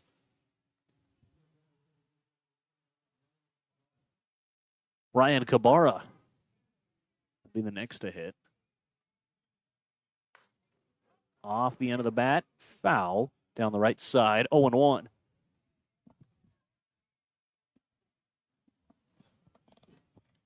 Glad to have you along here over on the Front Range League Network, as well as listening here on KNEB. Next pitch is a strike, 0-2.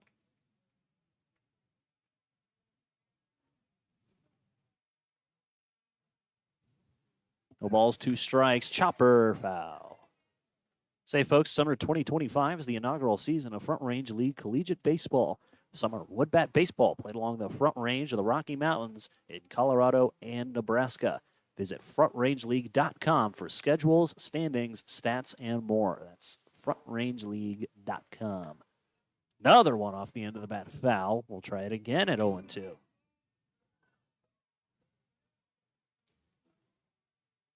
Meyer looking for his third strikeout here. Another 0-2. Stays high. Tried to get him to chase the bender. 1-2.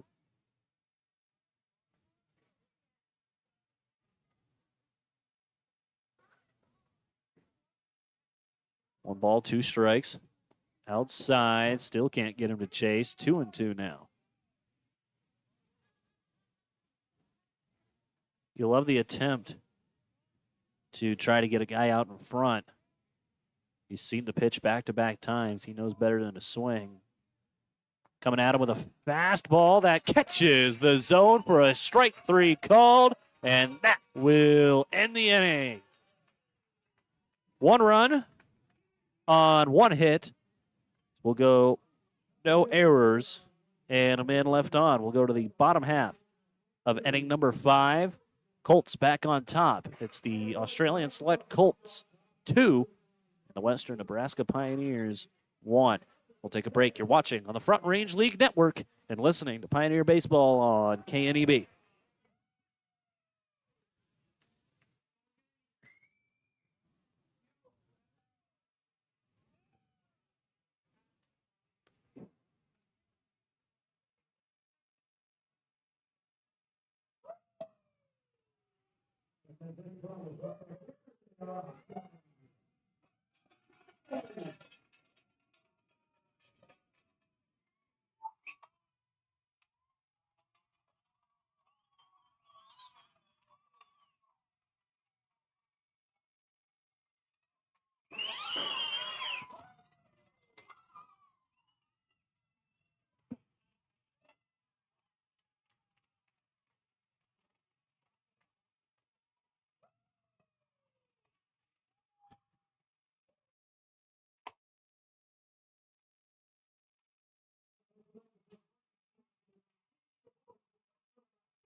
Welcome back to Oregon Trail Park. We're halfway home through this ball game as the Australian select Colts hold on to a 2-1 lead as we begin the bottom half of the inning.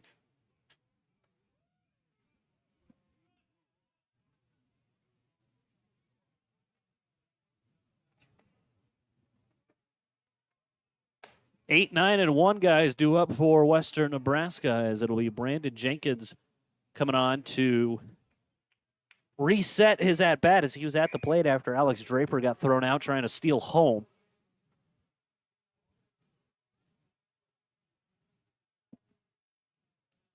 So Jenkins remains at the 0 for 0 count. Remains 0 for 0 on the day as his only plate appearance, he drew a walk.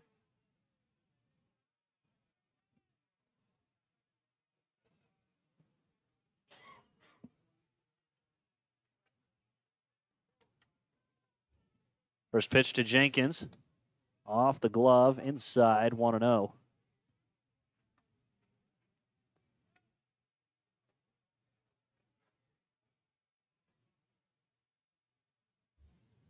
Again, it's an exhibition game between the Colts and the Pioneers. This won't count towards any official record or nothing. Nothing's official in the record books here in this one. This is just a exhibition game for guys to go out there and have a little bit of fun. 1-1. Misses. Outside, 2-1.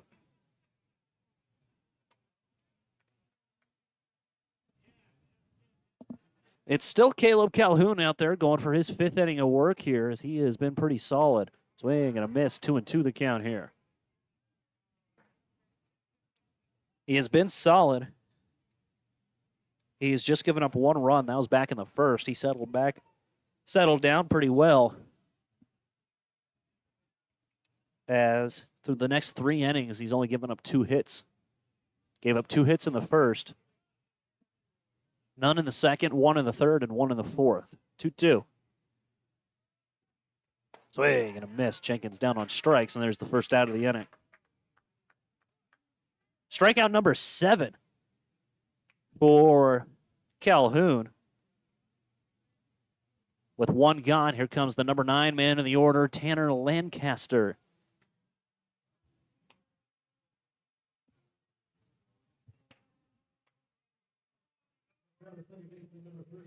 Lancaster 0 for 1, struck out in his first AB.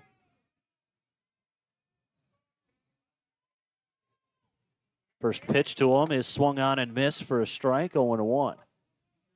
Good challenge pitch, just went right after him with the first pitch fastball. And Lancaster down in the count, 0-1.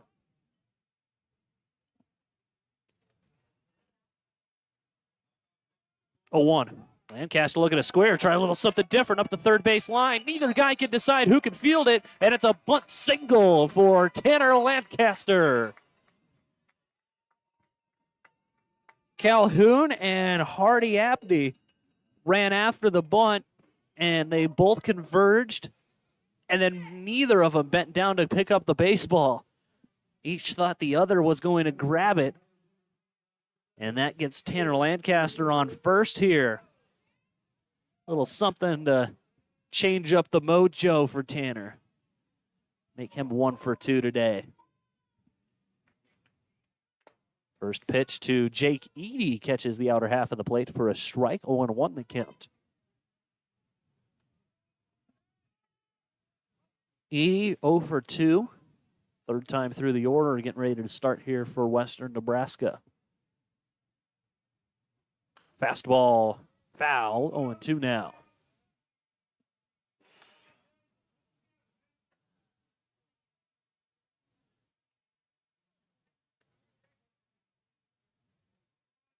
No balls, 2 strikes.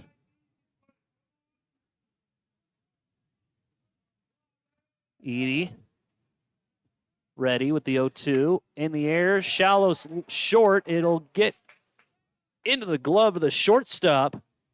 Nash Opitz. The way that sounded coming off the bat, I thought that was hit a little bit harder than it was. Rough luck there for Edie as he just hit it right at the shortstop, and there's 2 gone.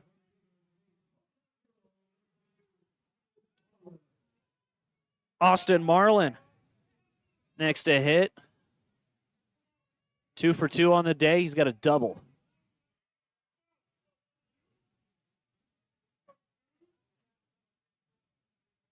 First pitch swinging is Marlin off the end of the bat, popped it up. Tracking's the first baseman. He's not going to be able to get there, and it's 0-1.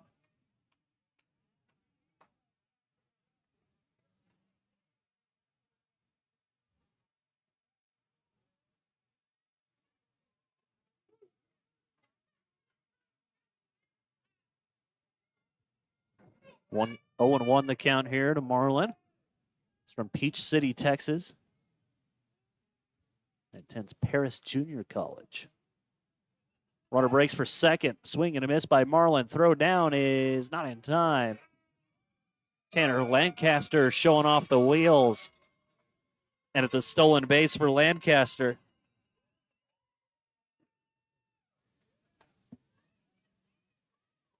That would be his 5th stolen base on the year.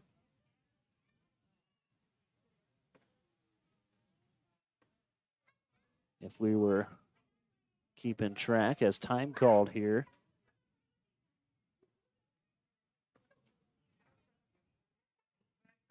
Does not appear there's anyone throwing in the Colts bullpen.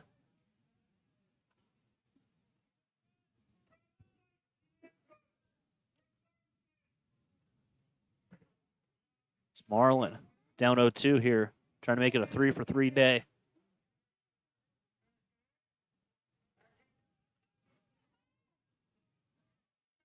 Here it comes. Fastball looked inside, stays inside, 1-2 the count.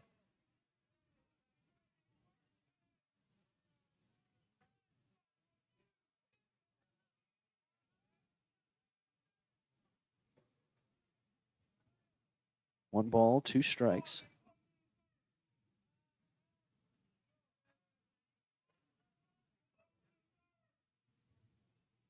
One, 2. Lancaster bluffs for third. Off the end of the bat. Foul into the crowd.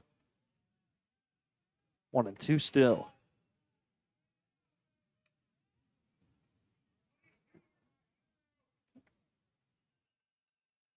Marlin is batting .313 with runners in scoring position this year.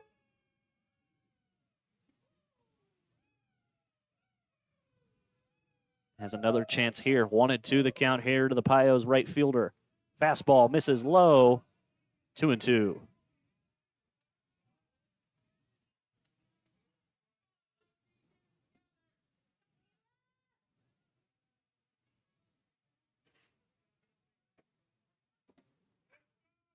Over half the balls hit by Marlin are ground balls, and you know what? There's nothing wrong with that.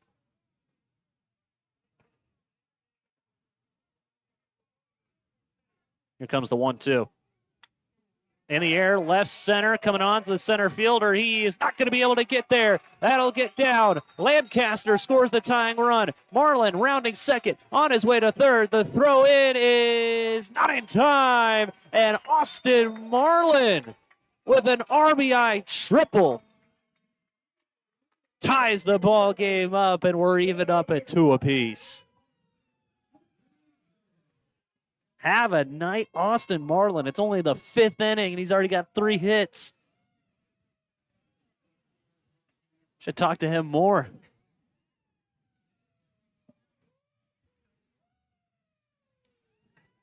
interviewed him for pregame. I'm sure now he's wishing I'll talk to him before every game. Maybe not. Maybe not that much. Next to hit with the go-ahead run at third is Kevin Blanco. Breaking ball. Stays outside. 1-0 the count. Blanco already has 1 RBI tonight.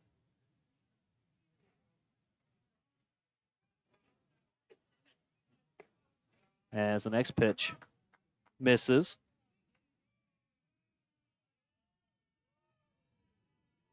Two and 0 the count.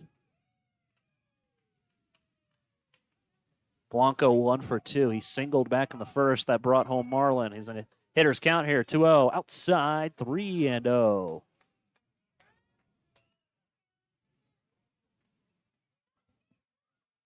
Blanco, he's from La Guaira, Venezuela.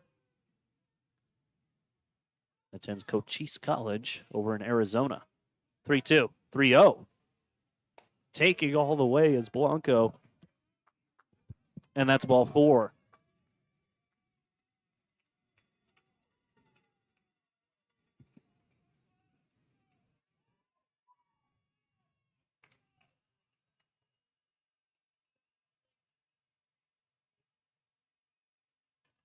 Time called here as it looks like there is someone getting ready to head over to the Colts bullpen. There's 2 people running over there. Gives some time for them to get over there. Go ahead run on third here with 2 outs in the inning. Marlin with what would have been his 9th RBI on the season. Knocking home Lancaster.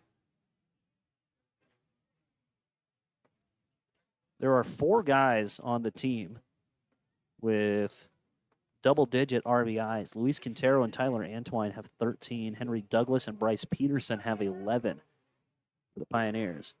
Ashton Pinedo up to hit. You also talk about 2-out RBIs. The man who leads the team in 2-out RBIs is actually Tanner Lancaster. He has 7 RBIs. All of them have come with 2 outs. So hey, going to miss. Pinedo, runner breaks for second. Throw bluffed to second. And Blanco into second.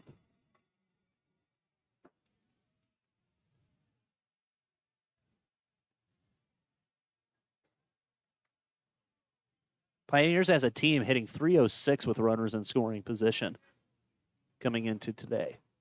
0-1 the count to Ashton Pinedo. Next pitch, swing and a miss, and it's 0-2.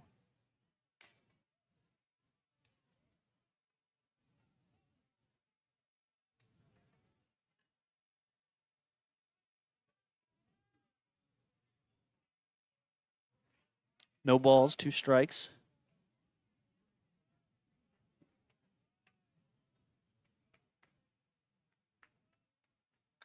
Off the end of the bat, foul. We'll try it again at 0-2.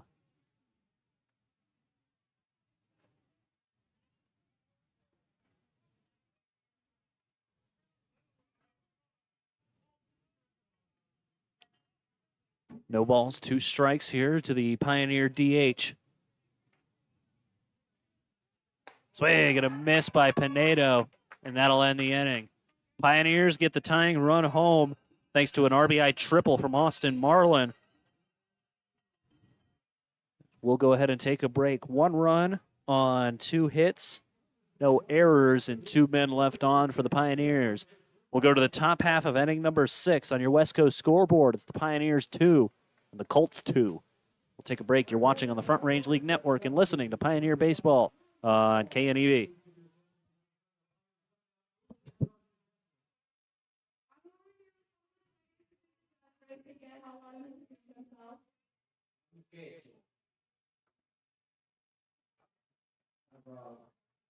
And we're going to see who can hit the beach ball the farthest the flow of gavel. You guys ready? Go ahead.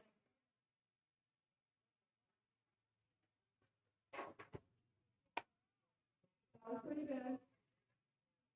Take care. And it looks like we got openers. Thank you, guys.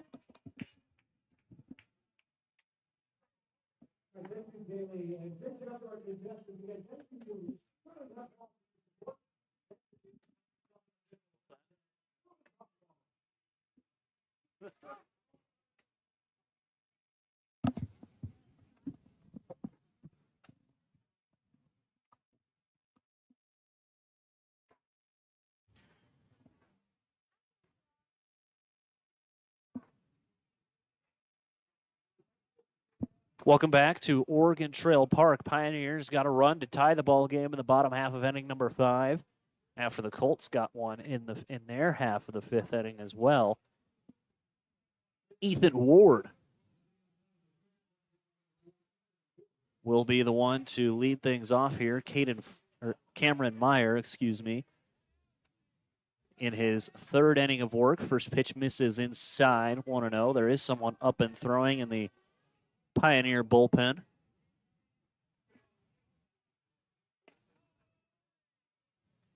Two 2-0 the count as the next pitch misses as well.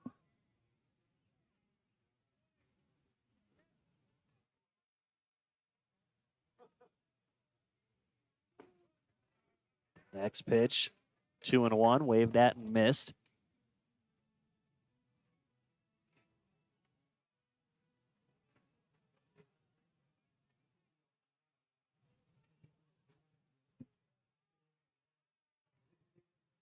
Three and 1 the count.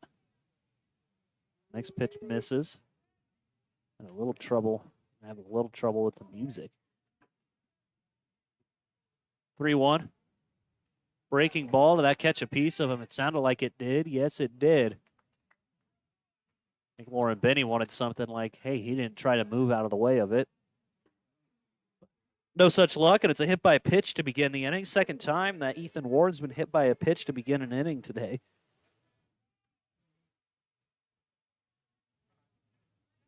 And next to hit will be Nash Opitz.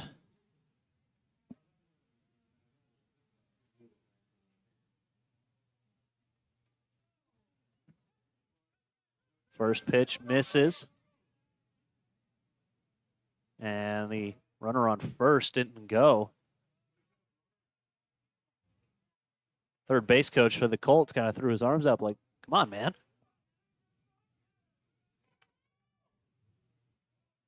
Want to know the count to Opitz. Next pitch misses as well, 2-0. Opitz 1 for 1 today, singled and walked in his 2 tries.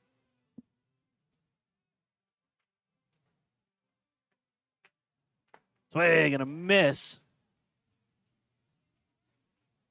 2-1 the count.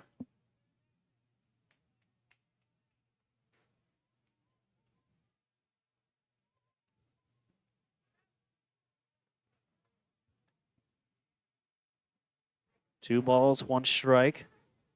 Man on first, nobody out here in the top half of inning number 6 for Australia. Meyer, comes set. Off the end of the bat, slow roller. Meyer can't make a play on it. Lancaster comes in. Throw to first is in time. And there's the first out.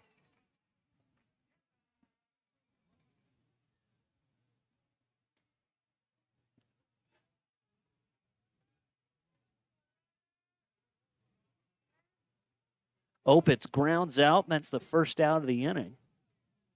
Ward advances to second. His next to hit will be Ryder Fritz.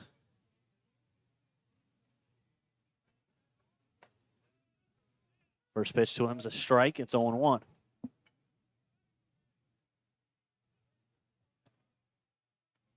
Fritz, 1 for 3 today. Couple of strikeouts and a double. 0-1. Catches the outer half of the plate. No balls and 2 strikes now.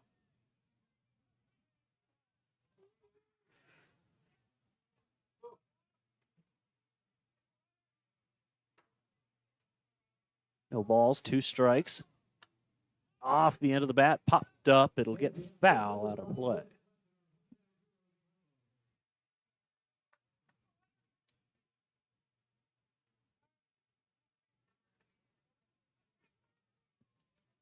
No balls, 2 strikes, 1 out here in the inning. 0-2. Misses high off the glove of Benny. Rolls all the way to the backstop. And Ward will advance to third. 1-2 the count. Say, folks, the Pioneers would like to thank Plummer Insurance for their support of the July 4th visit by the U.S. Military War Dogs. The Pios will play the War Dogs in special jerseys to be auctioned. 1-2. Swing and a miss. Fritz down on strikes for the third time today. Third strikeout for Meyer, and there's 2 outs in the inning. Look around the ballpark for the QR code to bid on these jerseys and join us on the 4th of July, courtesy of Plummer Insurance. Eli Hardy Abbey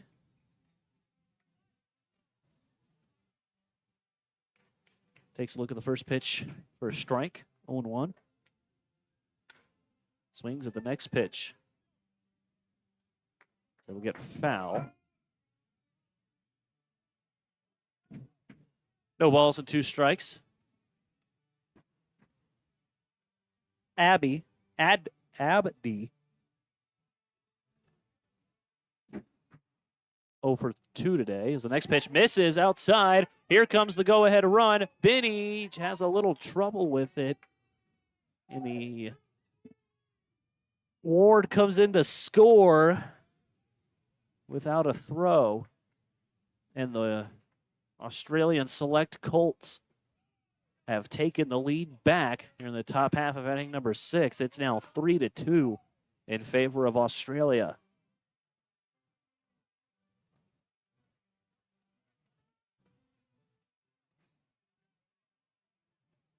One ball, 2 strikes. Next pitch misses outside. 2-2 now.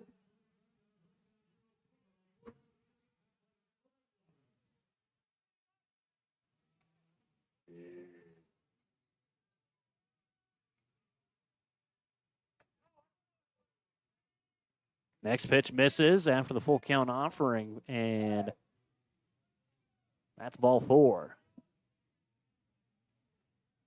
Abdi draws his second walk of the ball game. Just the first walk that, or check that, it's the second walk that Meyer has allowed. First pitch is an off-speed pitch in the air to left. Coming on is Kern. He'll dive. Can't knock it. Is able to knock it down. Throw's going to go to third. Throw gets to Blanco. The tag in time. And there is the third out of the inning. Ben Kern guns down rider Eli Hardy Abdi trying to advance to third, and that will end the inning. Colts do get 1. No hits, but a run comes in to score as we'll go to the bottom half of inning number 6 on your West Coast scoreboard. It's the Colts 3, the Pioneers 2. We'll take a break. You're watching on the Front Range League Network and listening to Pioneer Baseball on KNEB.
Welcome back.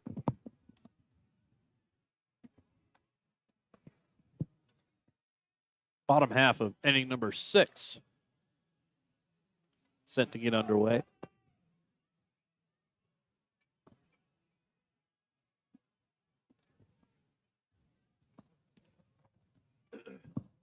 Lauren Binney will be the next to, will be the one to lead things off here. 5, 6, and 7 guys due up for Western Nebraska. Caleb Calhoun still out there. He'll step off. Colts able to get a run in the top half of the inning. Pioneers looking to match it as the first pitch is outside for a ball, 1-0.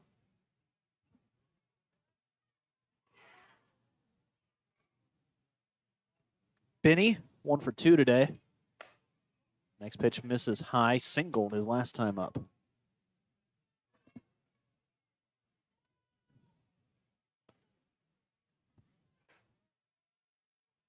2-0, here it comes. Fastball off the end of the bat, up the first base line. It'll get through for a hit. Binney rounding first, on his way to second. The throw into second is not in time, as Lauren Binney into second with a stand-up leadoff double. Here comes Alex Draper as the courtesy runner. And next to hit will be Ben Kern.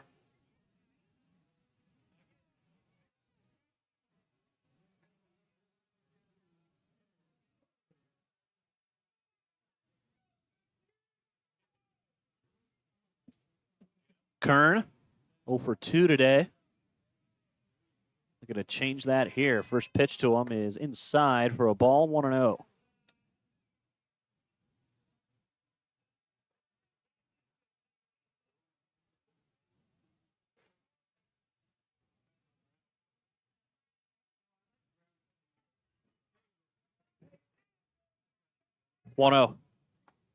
Check swing. Did he go? Yes, he did, says the home plate umpire. It's a ball and a strike.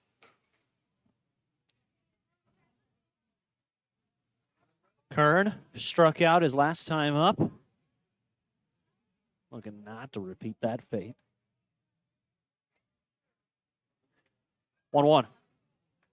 Did it catch a piece of Kern? Yes, it did. And it will result in Kern being on first. First and second here. Ball got away from the catcher, but because it hit Kern, Draper forced to stay at second.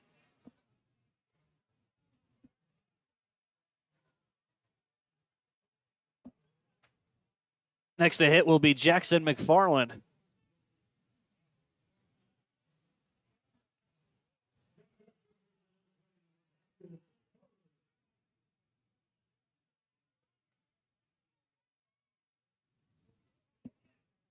McFarland 0 for 2 with a couple of strikeouts.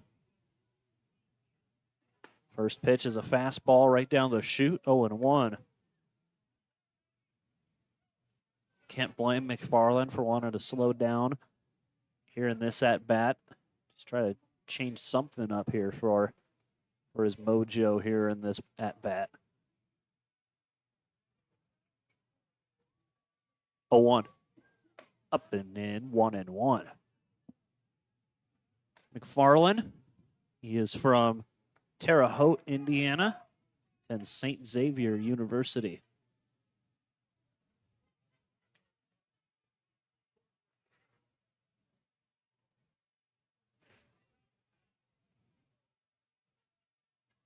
One.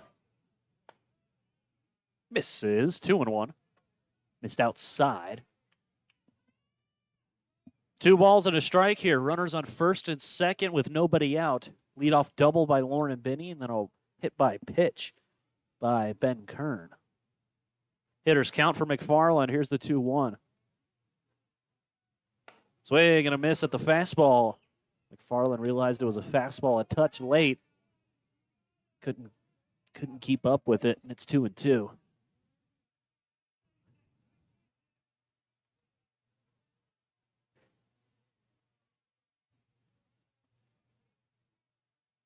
Two balls, 2 strikes. Glance back at the runner at second. Here it comes.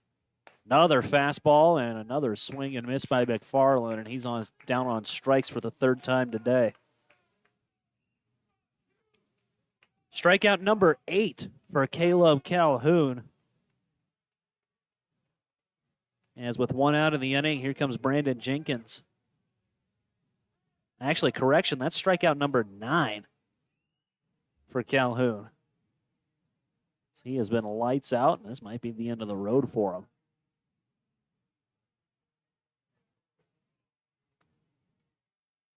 Mound visit. See if it's the final at-bat for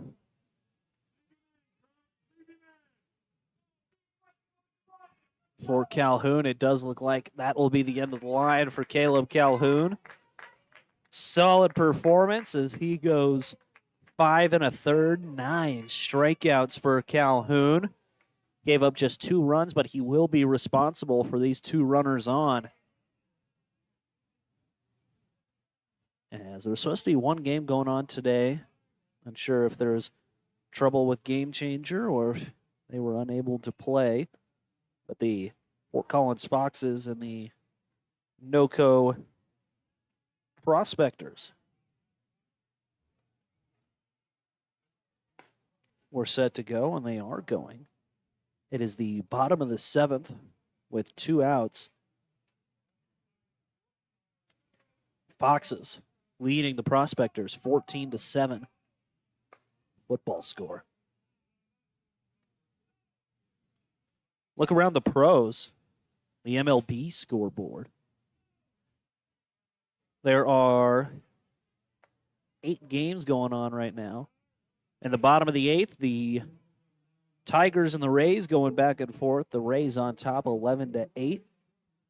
Brewers and the Twins going head-to-head. Brewers in Minneapolis with the lead in the top of the 8th, 8-2. Bottom of the 6th, the Rockies and the Diamondbacks battling things out. Diamondbacks on top in Denver, 11-7. Middle of the 4th, Astros and the Angels going head-to-head, 2-0 Astros. Middle of the 4th, the Royals and the Padres going head-to-head, 1-0 the score in favor of Kansas City. Guardians and the Athletics playing in Sacramento, 3-0 in favor of the A's. Top of the 3rd between the Nationals and the Dodgers, 1-0 the score in favor of the Nats. And the other game going on, the Giants and the Red Sox in the bottom of the 2nd, already 3-0 in favor of Boston. Some finals, the Mariners went to Wrigley, took down the Mariners 9-4. Rangers went to Pittsburgh to take down the Pirates 6-2. Orioles over the Yankees today in the Bronx 5-3. White Sox beating the Blue Jays 7-1. 6-2, Miami taking down Atlanta. Phillies beat the Mets in a big and at least matchup 10-2. And the last final, 6-1. Cardinals taking down the Reds. New pitcher on the mound for the Colts. Throws the first pitch and it gets to the backstop. Jenkins looked to square and he did not. Was able to pull it back in time. Grady Smith on the mound for Australia. He is from Sitka, Alaska, and attends Feather River Junior College. 1-0 the count, so 2 runners advance. So it's 2nd and 3rd now with 1 out for Brandon Jenkins, who takes a big hack and miss at a fastball, and it's 1-1.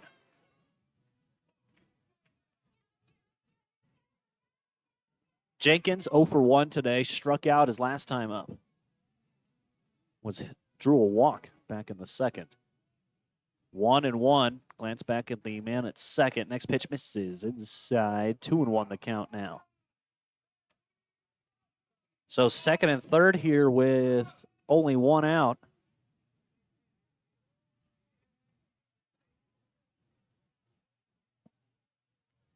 Two balls and a strike. Here it comes from Smith. Outside, and it's 3-1.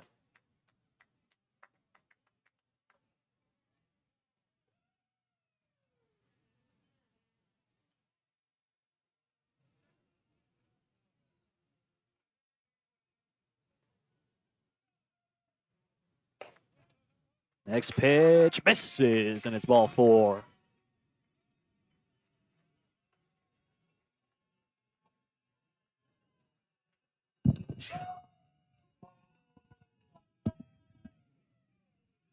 Bases loaded, 1 out, and here comes Tanner Lancaster.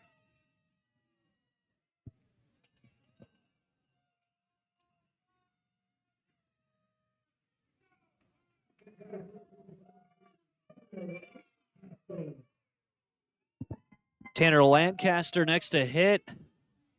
He'll dig in here with only 1 out. He dropped a bunt for a single as last time. First pitch at the knees for a strike, 0-1.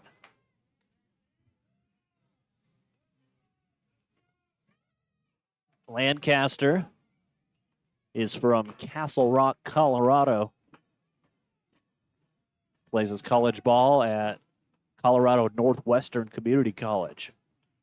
0-1 off the end of the bat, foul, and it'll hit off of the press box, 0-2.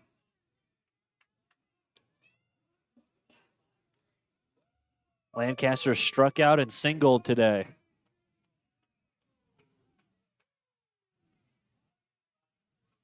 Be a crazy risk to drop down a bunt here. That was 2 strikes. The bunt's out of the question. At least it would be for most coaches. Next pitch misses down and away. Lancaster wisely tells the man on to third, that being Alex Draper, to stay back. Draper, Kern, and Jenkins, the 3 out on the base paths for the Pios. Tanner Lancaster at the dish. Smith taking his time called by Lancaster. Clearly something that these guys have been taught by the coaches. Take their time. No pitch clock in this league. You can take all the time you need. Swing and a miss. Lancaster strikes out for the 2nd out of the inning. And it's going to take a big hit. This time from Jake Eady to bring the guys home. And Tanner Lancaster giving advice to the 2 hitters. He clearly saw something with the breaking pitch. He was telling both Eady and Austin Marlin when that pitch is, he was doing hand motion saying when that pitch gets to here, that will break into the zone. And I assume he said something like it's very hittable. 0-1 the count to Jake Eady as he swings through the first pitch. It's 0-1. 0-1. In the air to center. Going back on it is Fritz, and he will make the catch a step from the track. And there's the 3rd out of the inning. Pioneers leave them loaded. No runs, 1 hit, no errors, and 3 left on. We'll go to the top half of inning number 7 on your West Coast scoreboard. It's the Colts 3, the Pioneers 2. We'll take a break. You're listening on KNEB and watching on the Front Range League Network.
Welcome back.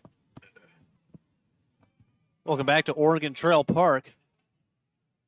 Pioneers left the bases loaded in the bottom half of inning number 6, as there's a few substitutions out here on the field. First, behind the dish now for the Pioneers is Jake Watson. Man over at first now is Davis Goodwin.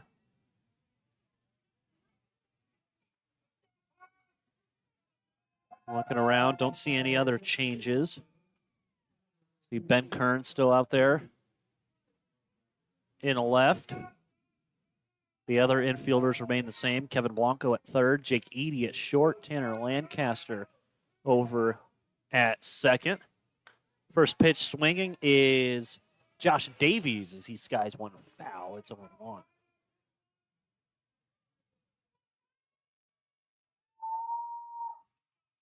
Davies 1 for 3 today, singled and came around to score. No, he did not come around to score. Singled and was left stranded at third back in the third inning. 1 ball, 1 strike.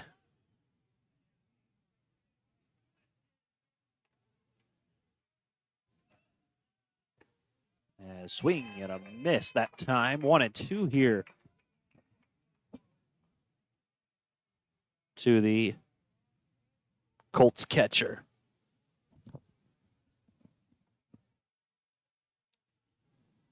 One, two. Chopper foul. We'll stay where we're at 1-2. Caden Ferguson. Nope, it's not Caden Ferguson. Cameron Meyer. Excuse me. Keep mixing those two up. I apologize. It's Cameron Meyer on the mound for the Pioneers, going for his 4th inning of work. Chopper towards the left side. Eady charges. Throw to first in time. And there's the first out.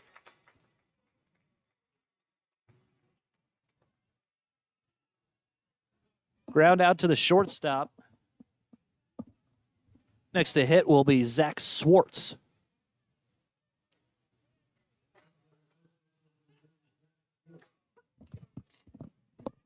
Swartz, 2 for 3 today. A couple of singles to his credit. Swing and a miss at the first pitch fastball. It's 0-1.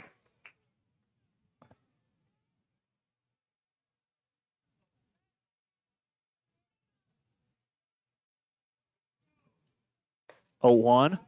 Catches the lower half of the plate. 0-2 now. Lower half of the zone. 0-2. Bounces 1-2.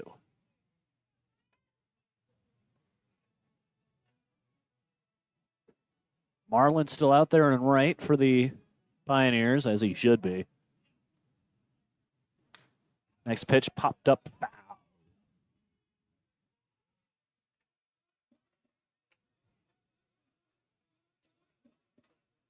1-2 the count.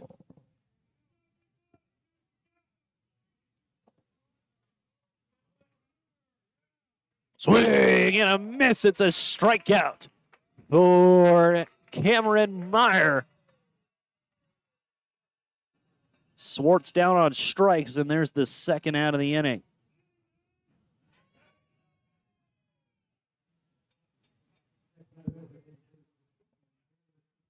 Tanner Steinson will be the next to hit. First pitch to him in there for a strike. 0-1 the count. Steinson is 0 for 2. Got hit with a pitch back in the third. He swings and misses at that pitch. 0-2 quickly now the count.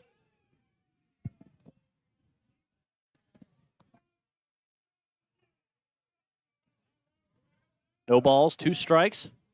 Swing and a miss. 3 pitches, 3 strikes. Back-to-back strikeouts for Cameron Meyer. And that will end the inning. 3 up, 3 down go the Colts. It is stretch time here in Gering. So we'll go to the bottom half of inning number 7 on your West Coast scoreboard. It's the Colts 3 and the Pioneers 2. We'll take a break. You're watching on the Front Range League Network and listening to Pioneer Baseball on KNEB.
Bottom half of inning number 7 set to get underway. 2, 3, 4 guys due up for Western Nebraska. So it'll be the hometown hero and the man of the hour, Austin Marlin, will be on to lead things off. I believe it's a new man on the mound. Maybe. Can't quite get a good look at the number.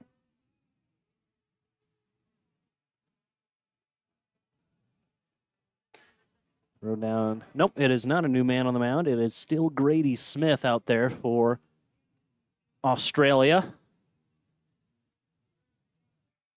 As here comes Austin Marlin.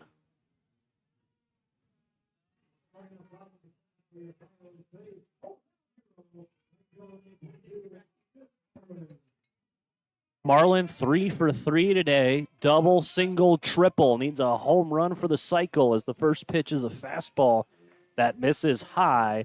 It's 1-0.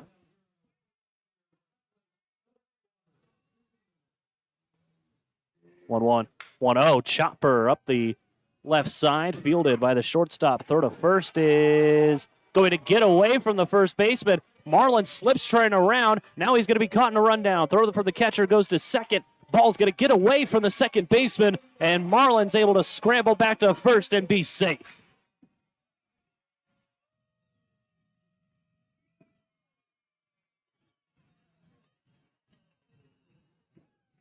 Call that an error of some sort on the Colts.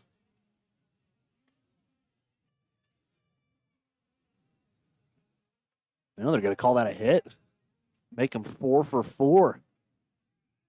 Check on the runner at first. Marlin dives back safely. You know, I'm not so sure that even with a good throw there, Marlin wouldn't have been safe. Meaning, I think Marlin had a chance at being safe even if there was a good throw. Definitely would have been a bang-bang play. First pitch to Kevin Blanco misses low, 1-0. So they'll give Marlin a hit. I'll give Marlin a hit. Make him 4 for 4 today.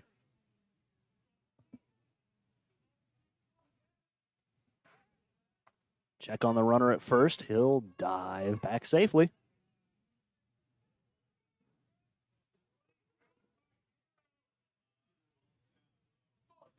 Marlin, when it comes to stolen bases, the next pitch misses low. 2 balls, no strikes.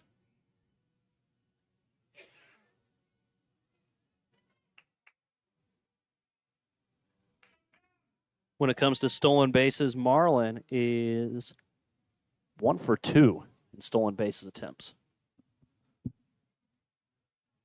2-0 here to Blanco. That pitch misses outside. Marlin shaking his head. Nope.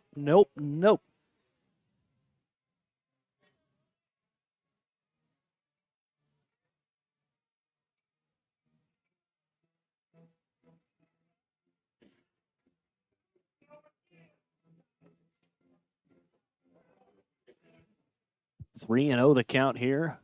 Bottom half of inning number 7. Leadoff man on first. 3-0 to Blanco. Taking all the way. Looked outside. Called a strike. 3-1.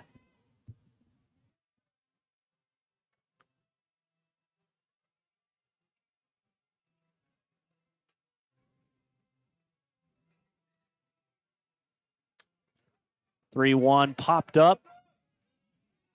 Heading towards the bleachers, and it's foul.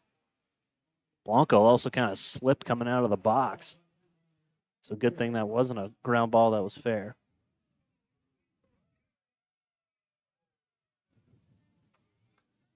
Full count.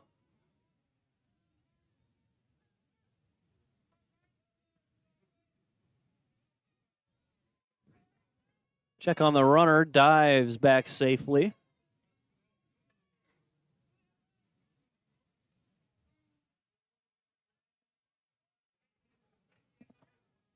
Smith comes set here, 3-2. Runner goes in the air towards right center. Going over is Fritz. He is not going to be able to find it as it'll rattle up against the wall. Marlin rounding third on his way home. No throw home. It's an RBI double for Kevin Blanco, and the Pios have tied it back up. We're all knotted up at 3 apiece.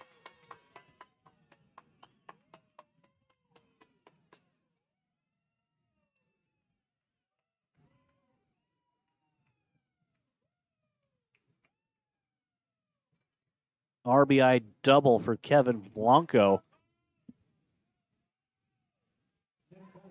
Make him 2 for 3 today.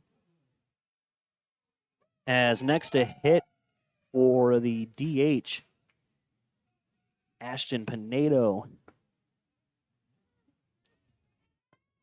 will be relieved of his duties, and the burden is now on Henry Douglas, as the first pitch he sees is in there for a strike, 0-1.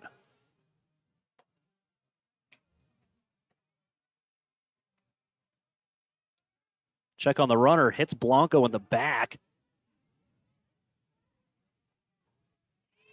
Blanco calls time, he'll walk it off. We're not playing that type of baseball where you get to hit him with the ball and he's out.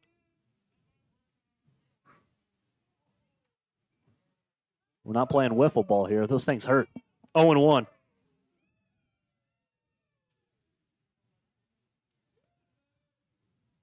A 1 misses high, 1-1.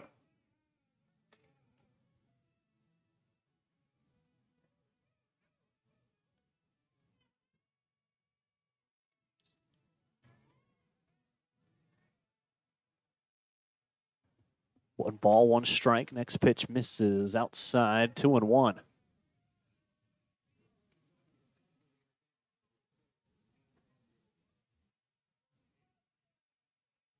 Douglas in his first AB.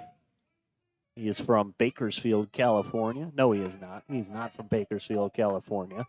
Next pitch misses outside. He is from Richland, Washington. That's where he's from. And he attends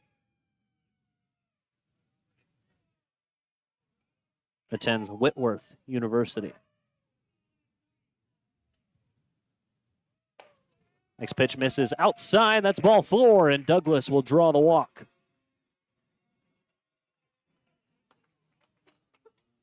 First 3 batters have gotten on base here for Western Nebraska. Is next to hit for the first time here. Jake Watson will be the next to hit. Oh, apologize to Douglas. I look at him. He looks like a guy that could be from Bakersfield, California. That doesn't mean anything specifically, but, you know, I'm not saying that as an insult.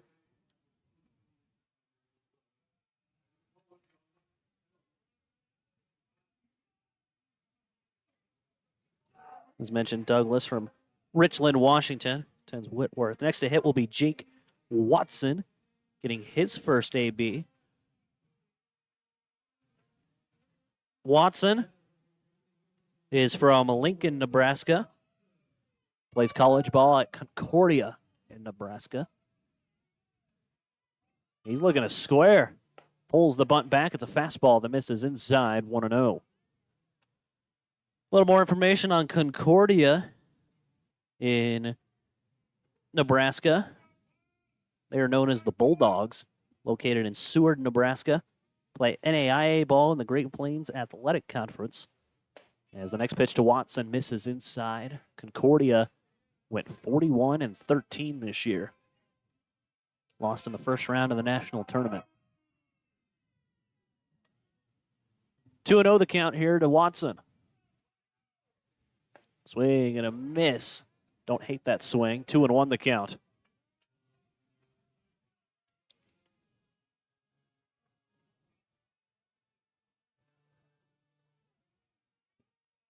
Two balls and a strike here to Watson.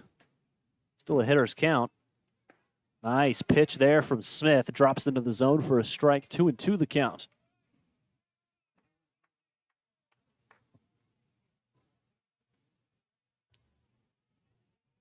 Two balls, 2 strikes.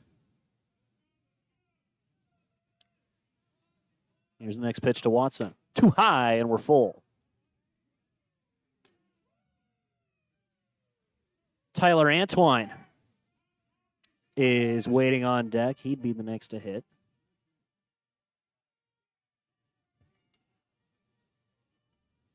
Three and two. Up high, ball four. And that'll load the bases.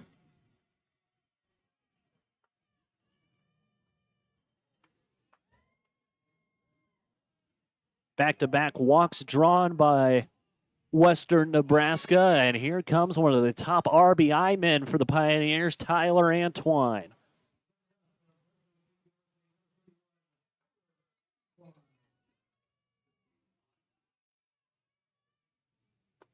First pitch to Antwine, misses for a ball, 1-0. He is from Santa Paula, California.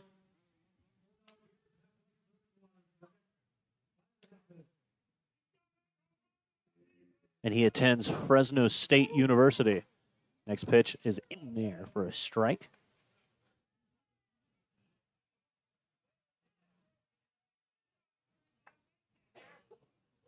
Antwine hits .333 with a .442 on base. 1-1 bounces to the plate. 2-1 the count. 2 home runs, 13 driven in for Antwine. He's drawn 5 walks as well. A little more information on Fresno State. They are known as the Bulldogs. Played Division I baseball in the Mountain West Conference as the next pitch misses low, 3-1.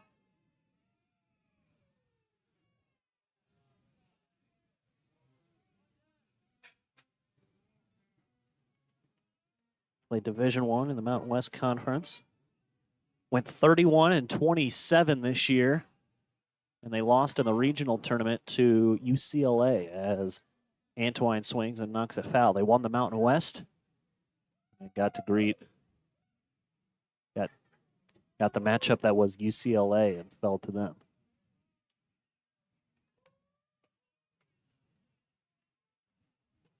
Full count opportunity here to Antwine. Still nobody out here in the bottom half of inning number 7. 3-2. Inside, ball 4. Blanco in to score, and the Pioneers have taken the lead. It's now 4-3 in favor of Western Nebraska. 3 straight walks given up by Smith, and I think that will be the end of the day for him. Yep, that will be the end of the road for him. So you'll like to take the time to let you know, July 7th and July 8th, the Front Range League All-Star Spectacular at beautiful Oregon Trail Park right here in Gering.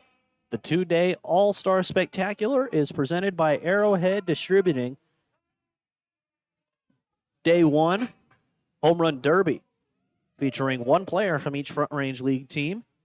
Day 2, All-Star Luncheon at the Gering Civic Center and a 6:35 p.m.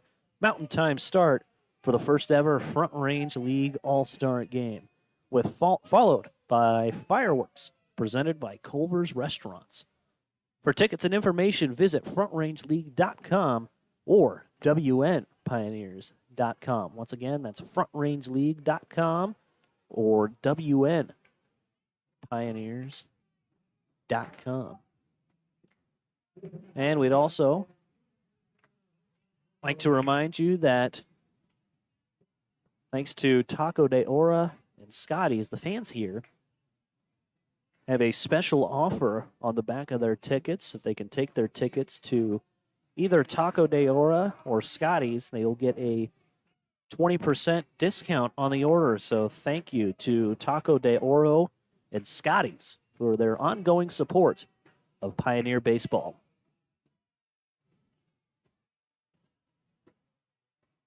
Big inning here for the Pioneers as they have just driven in the go-ahead run. And they still have a lot more to offer here as there's still nobody out here in the bottom half of inning number 7.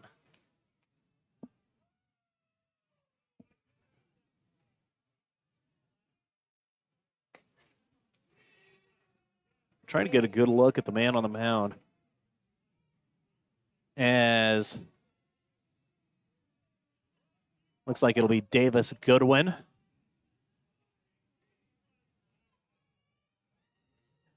Davis Goodwin will be on to lead things off, as it appears that it will be Ryder Fritz going from center to the pitcher's mound, and he'll come in to pitch.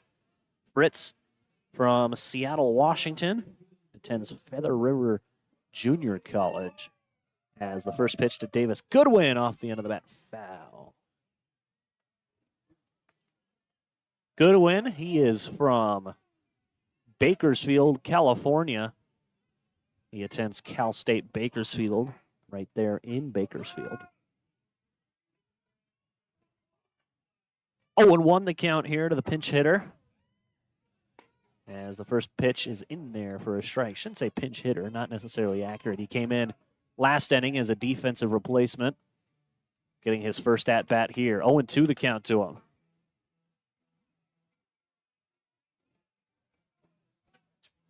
No balls, 2 strikes. Look out as Goodwin has to duck out of the way, and he slaps himself in the head saying, come on, I got to get hit by that. Or he's saying that, hey, don't throw around the dome. Either way, he's right. 1-2. 1-2 on its way. That catches a piece of him, and it's an RBI hit by pitch, as that was a fastball that caught him in either the arm or in the back. I think that caught him in the arm, as he is not swinging that left arm at all as he's jogging down to first base, as he is hunched over. A little bit of pain after that.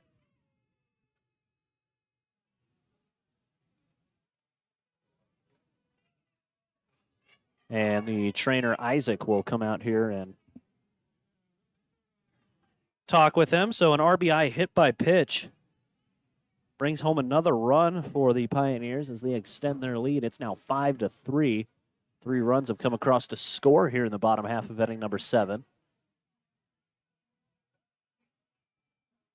As Goodwin, I think he's still hurt a little bit, but he's going to tough it out. Alex Draper getting his first cuts here as the first pitch misses outside for a ball. Draper is from Papillion, Nebraska. Plays college ball at Concordia in Nebraska. Still nobody out here in the bottom of the 7th. 1-0 to Draper. Way outside. That will get away. Runner coming home. The throw to the plate will not happen. And Jake Watson in to score for Western Nebraska. All runners move up here. It's now 6-3 in favor of the Pios, as they are now doubling up the Australia Select Colts. 6-3. 4th run in the inning here for Western Nebraska.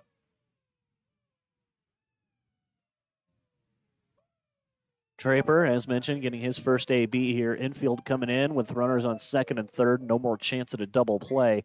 2-0 misses. 3-0 the count here to Draper.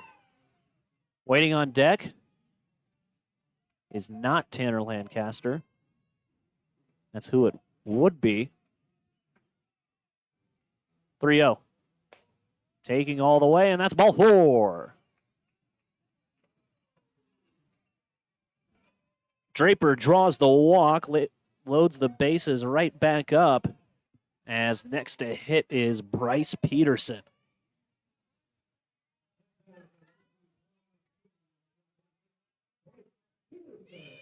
Peterson digs in here. He is from Brighton, Colorado. Plays his college ball at UC Colorado Springs. First pitch to him is a fastball that misses inside. 1-0 the count.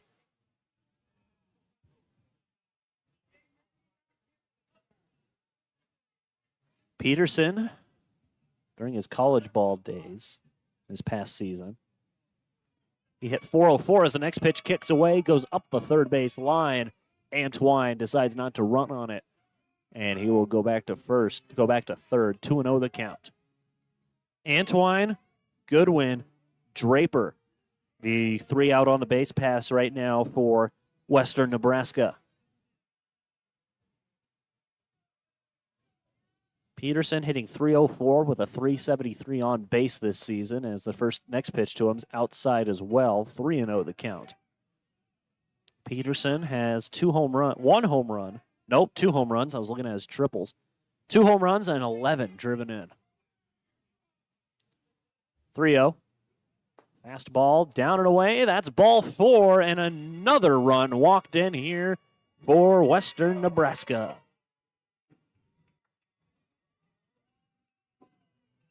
It's all walks and hit by pitches. RBI walk for Bryce Peterson. And next to hit is another pinch hitter. Easton Babe emptying the bench now. Mikey Pickett next to hit as the first pitch to him misses for a ball, 1-0.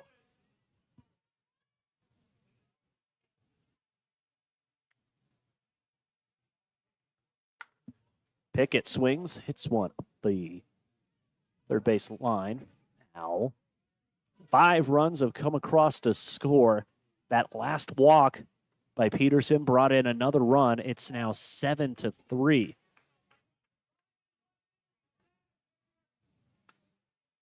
Pickett swings, knocks one foul. Coming into this inning, the Pioneers had 2 runs on 7 hits. They now have 7 runs on 9 hits. It's been all walks and hit by pitches. Outside, 2-2 the count.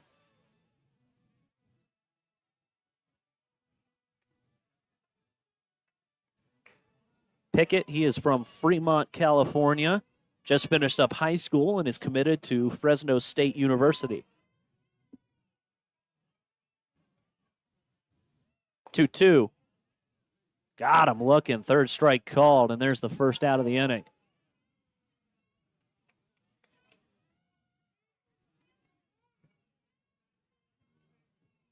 Next to hit is the man that got this all started. Austin Marlin will dig in here. That's the first out of the inning.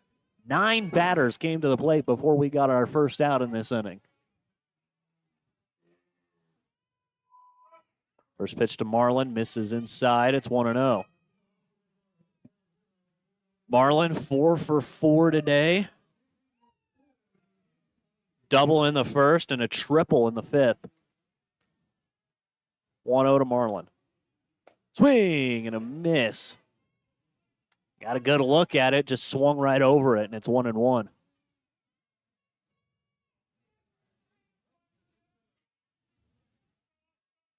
One ball, one strike. Fastball hit back foul, 1-2 now.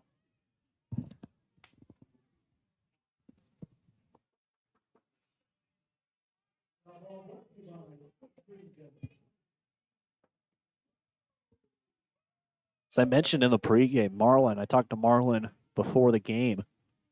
He swings and misses at that pitch, and there is the second out of the inning. First time that Marlin has gotten out in this game.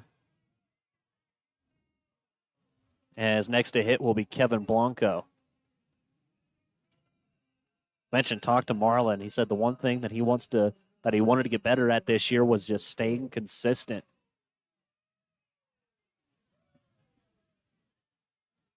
First pitch to Blanco, misses outside. And Marlin, being the competitor that he is, I also asked him, what's the one thing that he feels he's done the best so far this year? What's the one thing that what's been the best part of his game this year? And Marlin, the competitor that he is, said nothing. So there's really been nothing that I've done that I feel has been the best. As the next pitch is a strike to Blanco, 2-1 the count.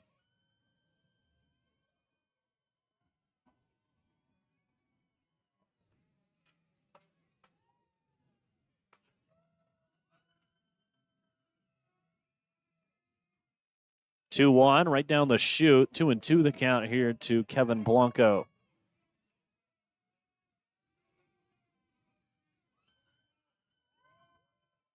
Ryder Fritz on the mound. He's the one that got the ball to start this inning.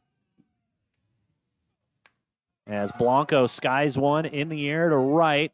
Coming on is the right fielder, and he will make the catch for the third out of the inning. 11 guys come to the plate for Western Nebraska. 5 coming to score, and the Pioneers leave them loaded. Go to the top half of inning number 8 on your West Coast scoreboard. It's the Pioneers 7 and the Colts 3. We'll take a break. You're watching on the Front Range League Network and listening to Pioneer Baseball on KNEB.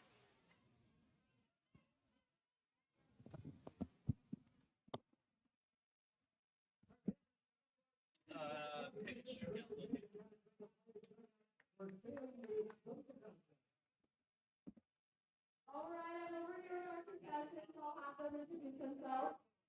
Yeah.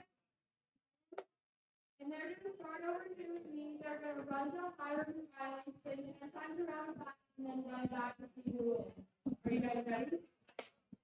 Set. Go.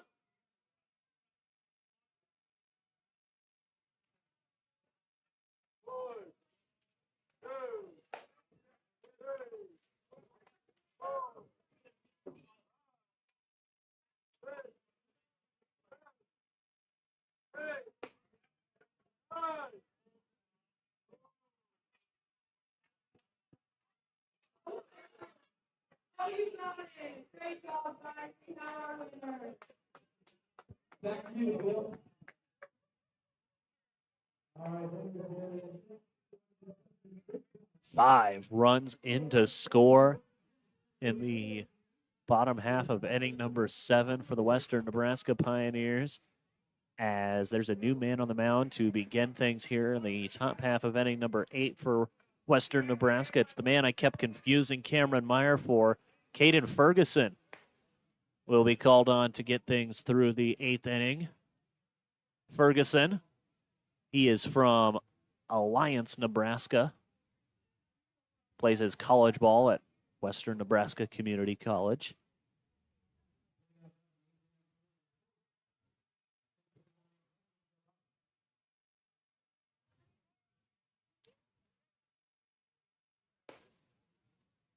First pitch in there for a strike.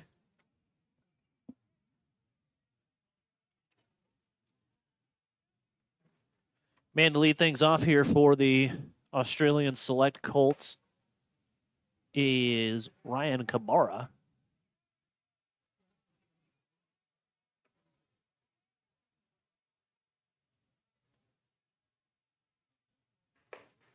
Next pitch misses.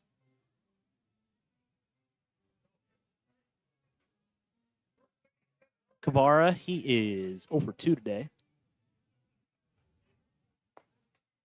2-1 in there for a strike. 2-2 now.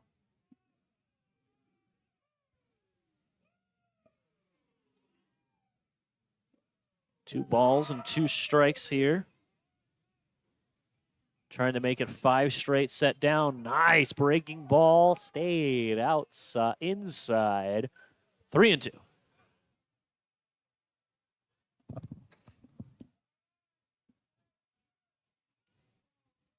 3 balls, 2 strikes.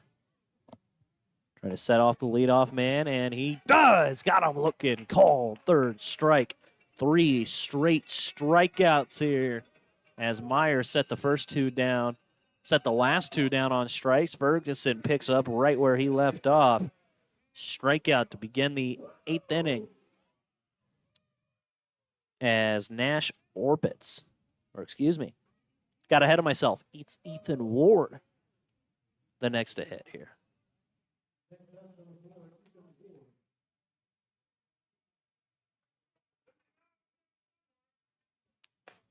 Next pitch. First pitch to Ward, misses. 1-0.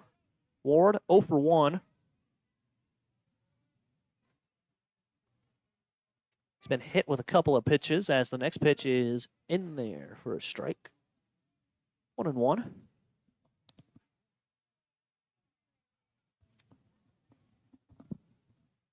Ball and a strike here to Ward.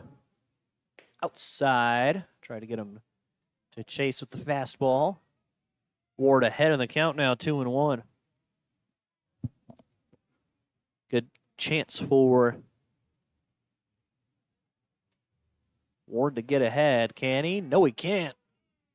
Ferguson jumps ahead as the next pitch is called a strike. 2-2.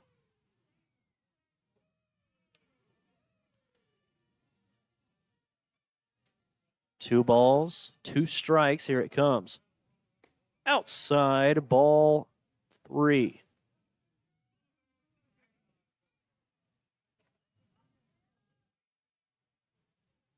Nash Opitz will be next. 3-2. Bounces to the plate, and that's ball 4.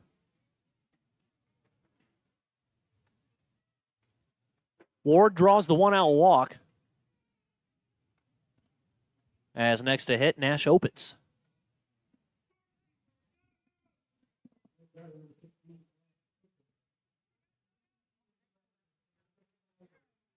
Opitz is 1 for 2 today. Next pitch, he's first pitch swinging in the air to right. Who's going to have it? It will be the second baseman, Bryce Peterson. And there's the second out of the inning.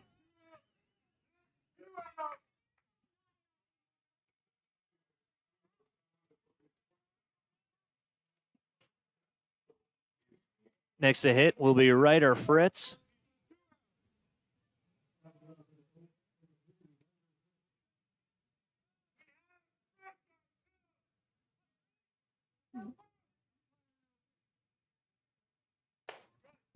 Fritz, 1 for 2, 1 for 4 today. Doubled to begin the ball game, and he struck out the next 3 times. Check on the runner at first. He dives back safely.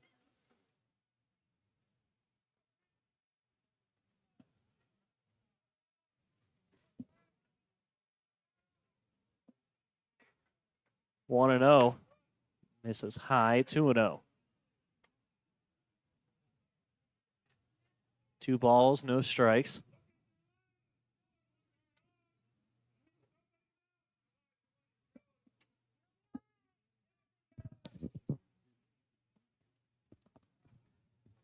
Two 0. 3-0 now.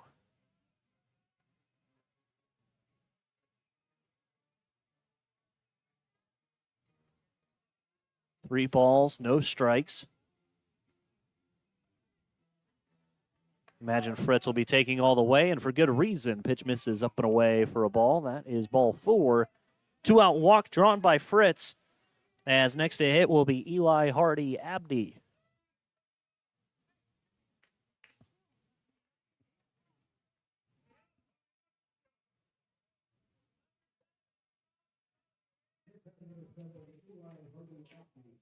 Hardy Abdi is 0 for 2 today. Drew a walk his last time up as hot shot on the ground to Pickett. Pickett knocks it down, turns, throw to the plate is going to be, was almost in time. Watson had a chance to pick it up, but ball got away from Watson on the throw.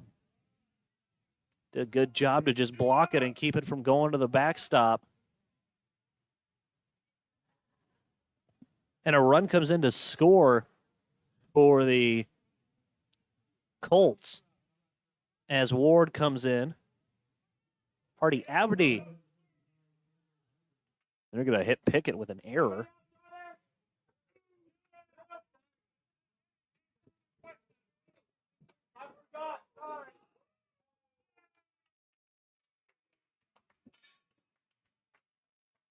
Cameron Hyder will be the next to hit.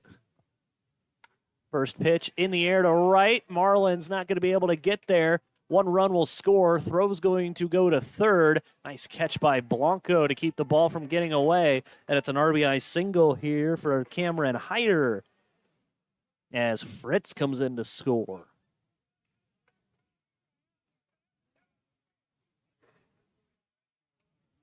little bit of two-out magic here for the Colts.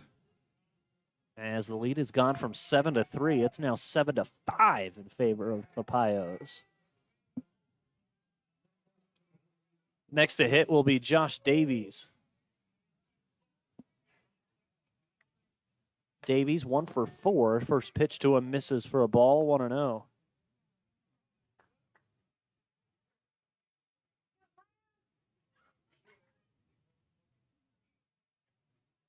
1-0.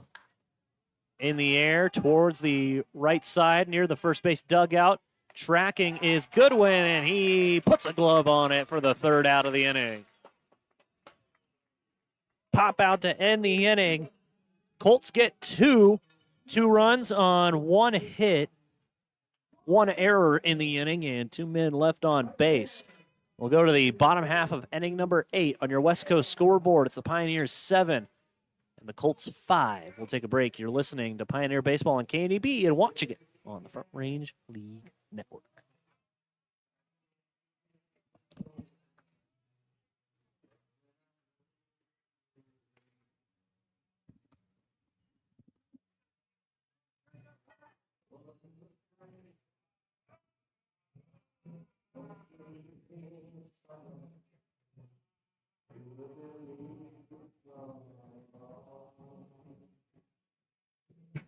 Whoops.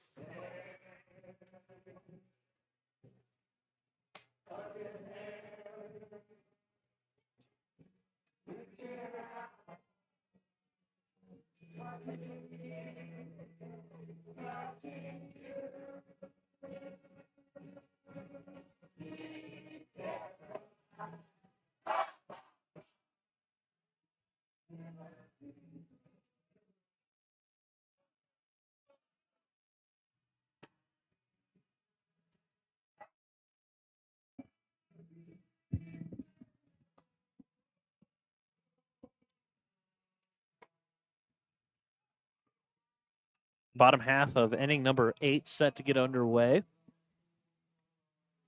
Middle third of the order due up for Western Nebraska. I believe there's a new man on the mound. Can't quite see his number out there. It's green lettering with green numbers on the back of the red jersey for the Australian Select Colts.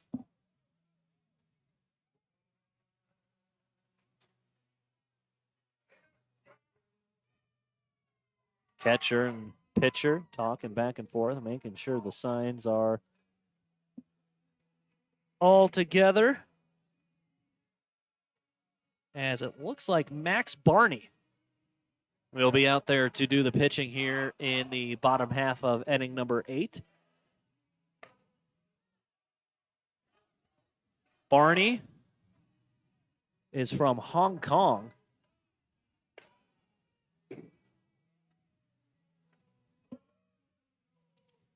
And does not have a college. He's listed as a pitcher. He also plays shortstop, third base, and outfield.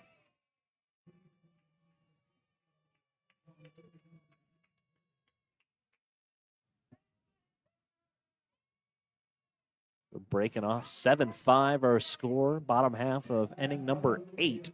Pioneers with the lead, trying to add on, maybe get some insurance before the 9th inning. Henry Douglas is first pitch swinging on the ground to second. Fielded cleanly by Cabarra, throw to first in time, and there's one gone.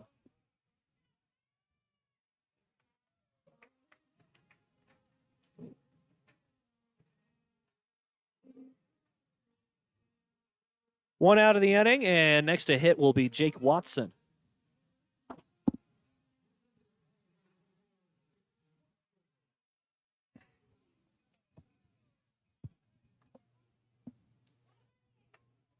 Watson drew a walk in his first plate appearance and gets hit with the first pitch he sees here. So a hit by pitch will bring Tyler Antwine to the plate with one gone.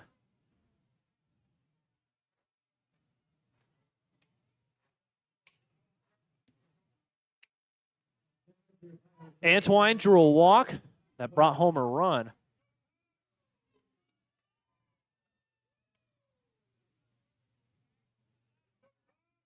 7 runs, 9 hits, 1 error. The line for the Pios here tonight. First pitch to Antwine, nearly got him with the fastball, and it's 1-0.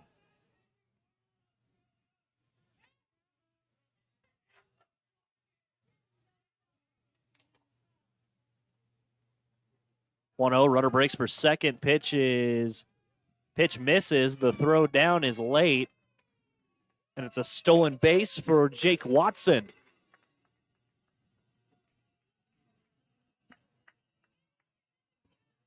Two and 0 the count here to the Pioneers left fielder. Sometimes you see him in center. Tonight he comes in for Ben Kern, who is playing left. Antwine swings at the next pitch he sees, shoots it foul. He's still ahead in the count, 2 balls and a strike.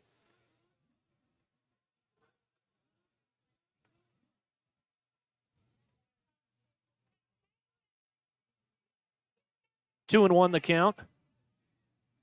Glance back at Watson over on second. Here comes the 2-1. Next pitch misses low, 3-1 now.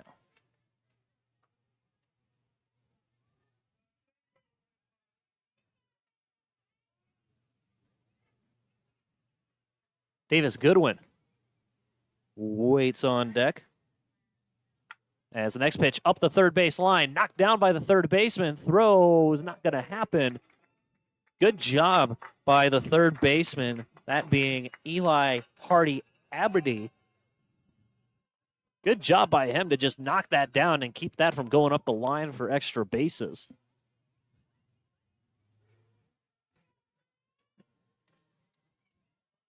And probably a wise decision to not throw it either, as Davis Goodwin comes up.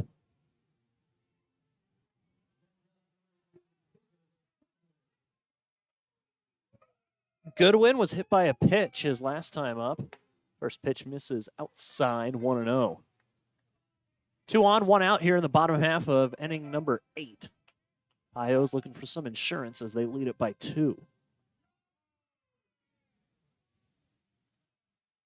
Next pitch misses, up and away, 2-0 the count.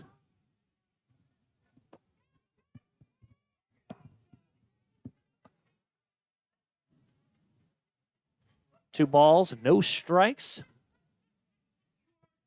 Look back at Watson, back at second, and look out. Watson gets hit in the back with a fastball. Goodwin gets hit in the back with a fastball. And the bases are loaded now with only 1 out. Next to hit will be Alex Draper.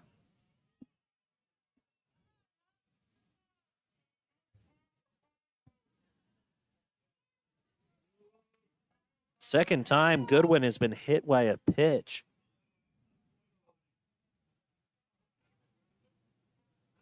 On the season, Goodwin's been hit by 3 pitches.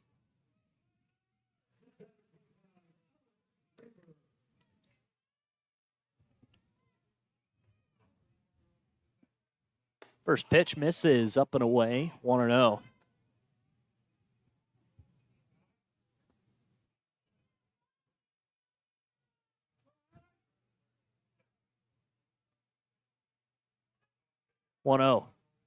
Good off speed. Good eye there by Draper. That was a good pitch. Looked like, starting in the middle of the zone and just bottoms out. Great job by Draper to not swing at that one. 2-0. That was a good pitch to take a swing at. The fastball right down the middle. 2-1 the count. Draper came in the 7th inning and drew a walk. 2-1, misses, 3-1 now. Nowhere to put him. Bases loaded, 1 out here in the bottom of the 8th. 3 balls and a strike count. Here comes the 3-1. Swing and a miss. Why not let it fly? Counts full now, 3-2.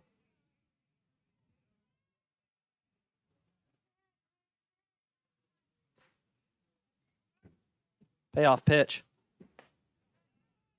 Misses. That's ball 4.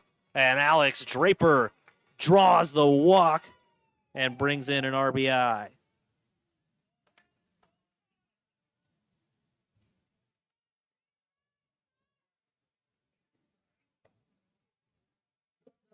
8-5 now the score in favor of the Pioneers.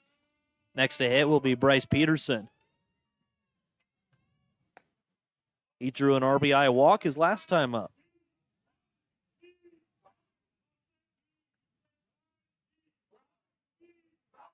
Want to know the count to Peterson? Swing and a miss. 1-1 the count.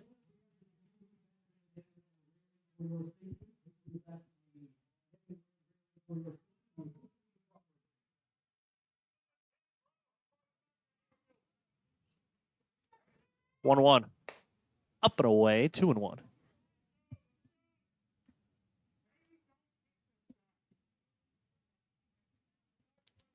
Two balls and a strike. Hitters count here for Peterson. Swing and a miss. 2-2 now.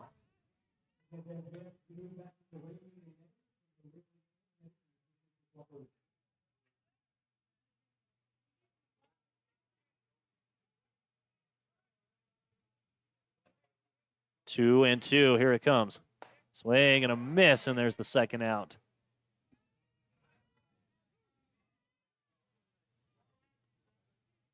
Peterson down on strikes. Next to hit will be Mikey Pickett.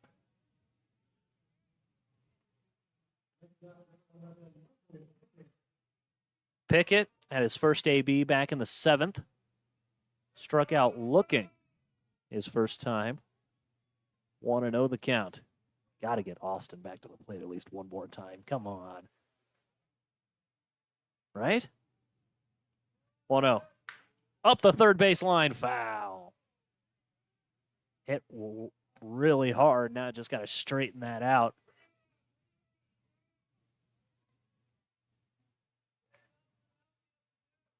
Pickett struck out looking his last time up. 1-1. Foul ball. 1-2 now.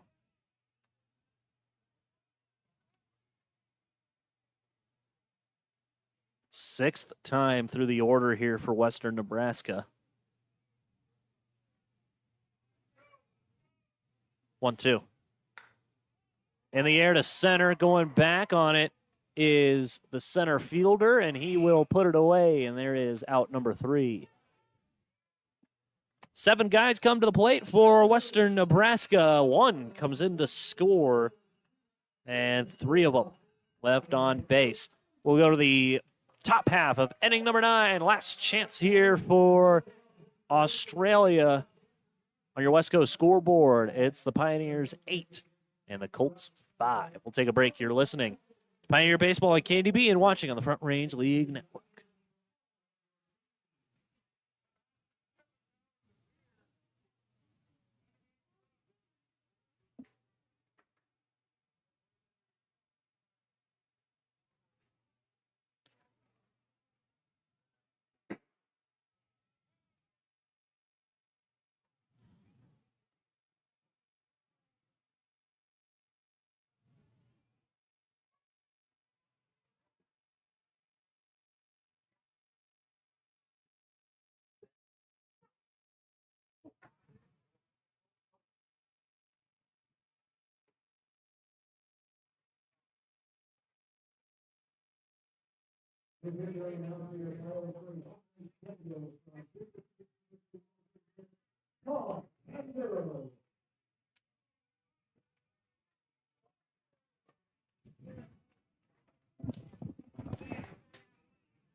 New pitcher on the mound for the Western Nebraska Pioneers.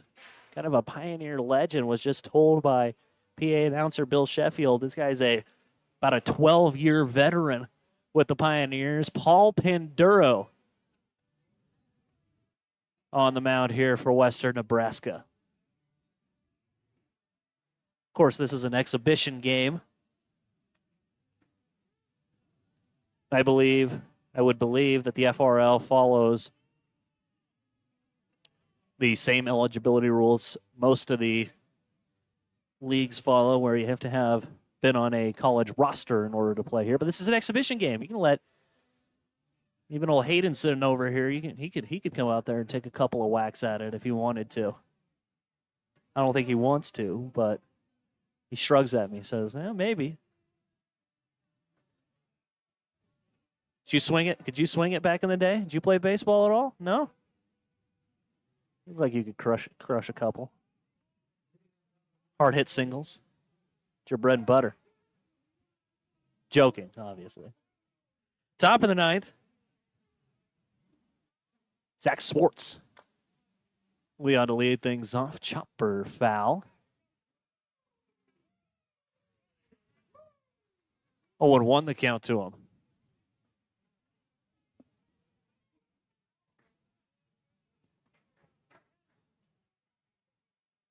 A 1 fastball right down the chute. 0-2 the count.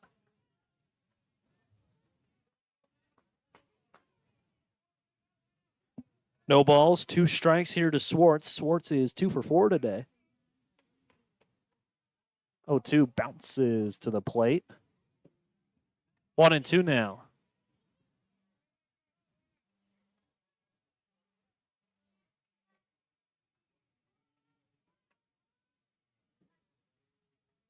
One and two. Got him. Looking third. Strike called. Strikeout for Pandero. And there's one gone in the inning.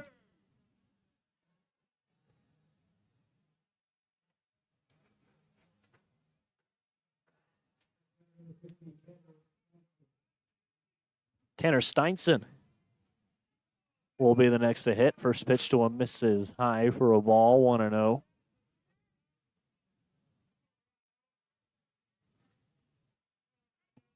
Steinson is 0 for 3 today. Struck out his last time up. Next pitch is in there for a strike. 1-1 the count.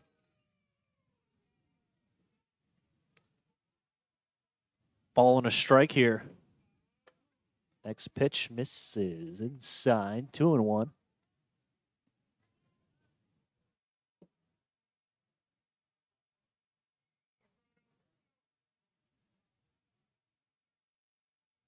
Pandero gets the sign. That's in there for a strike. Nice fastball there. And Watson thought that was strike 3. It's strike 2. We're still throwing it around the diamond. Happens. Second strikeout. Second strike in the inning. Pandero looking for his second strikeout, if he can get it here. 2-2. Misses low. That's ball 3. The full count now.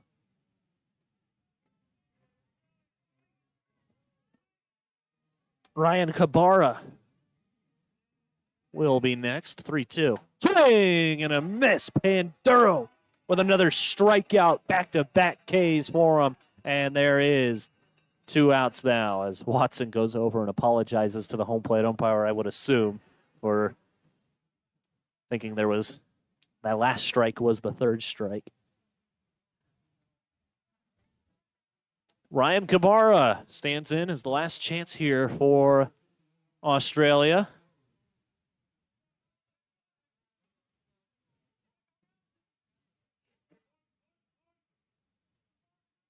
First pitch. Swing and a miss at the fastball, and it's 0-1.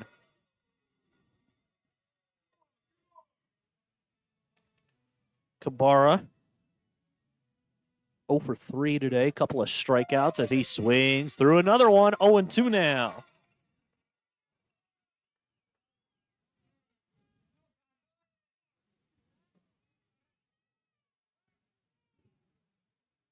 Oh, 2. Swing and a miss it as Pandero strikes out the side, and that will end it.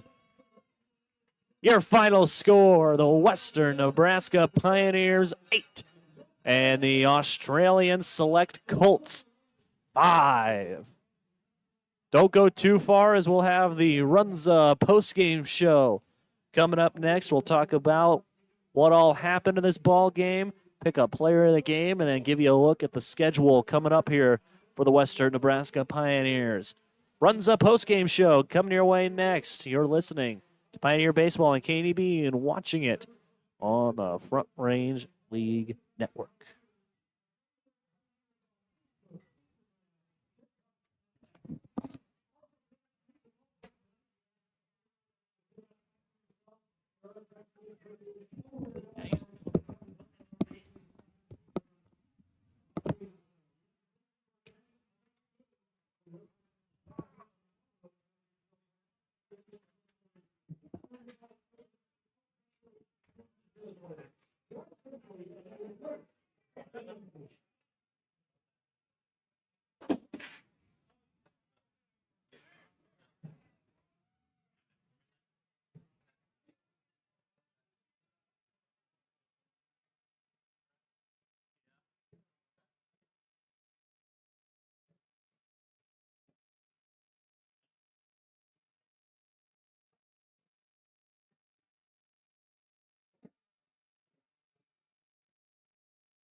Welcome to the Runs Up Post-Game Show as the Pioneers take down the Australia Select Colts by a score of 8-5. Let's go ahead and break down how we got through this ball game. It started out hot for the Australian Select Colts. They kicked things off with a double, drew a walk, but then the starting pitcher, that being Carter Reisig, shut down the next three guys, left the runners on the corners, put a 0 up on the scoreboard.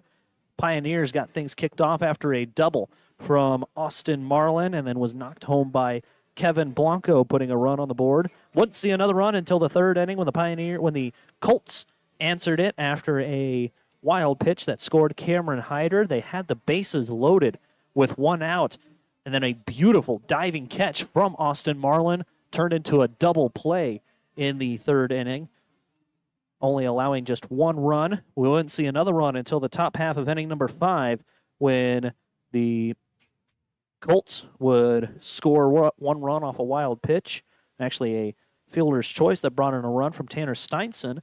Bottom of the fifth, the Pioneers were able to answer a single from Tanner Lancaster, then an RBI triple from Austin Marlin, brought home another run.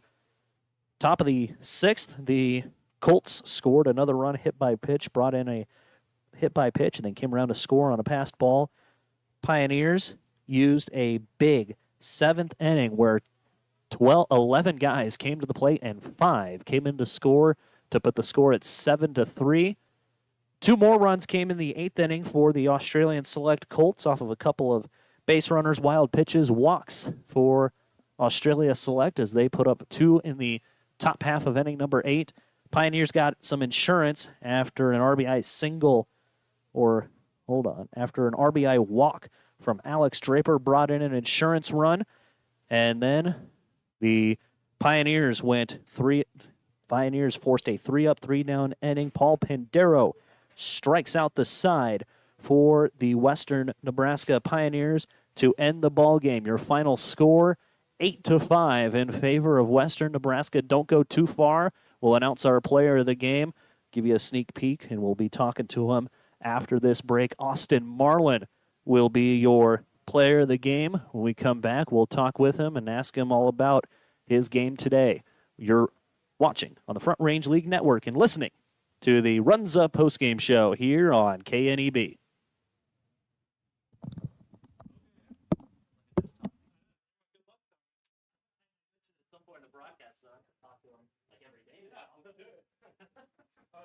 Before the game, you asked me what I've been doing good, and I said nothing. I did mention that on the broadcast. In a positive light. Oh, I said there everywhere. That's fine. Yeah. Home run off the cycle.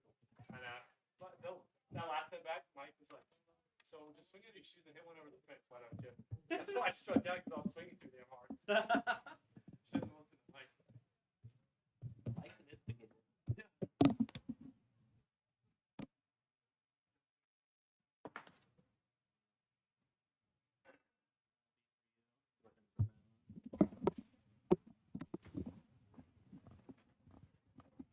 Let's get some questions after the break.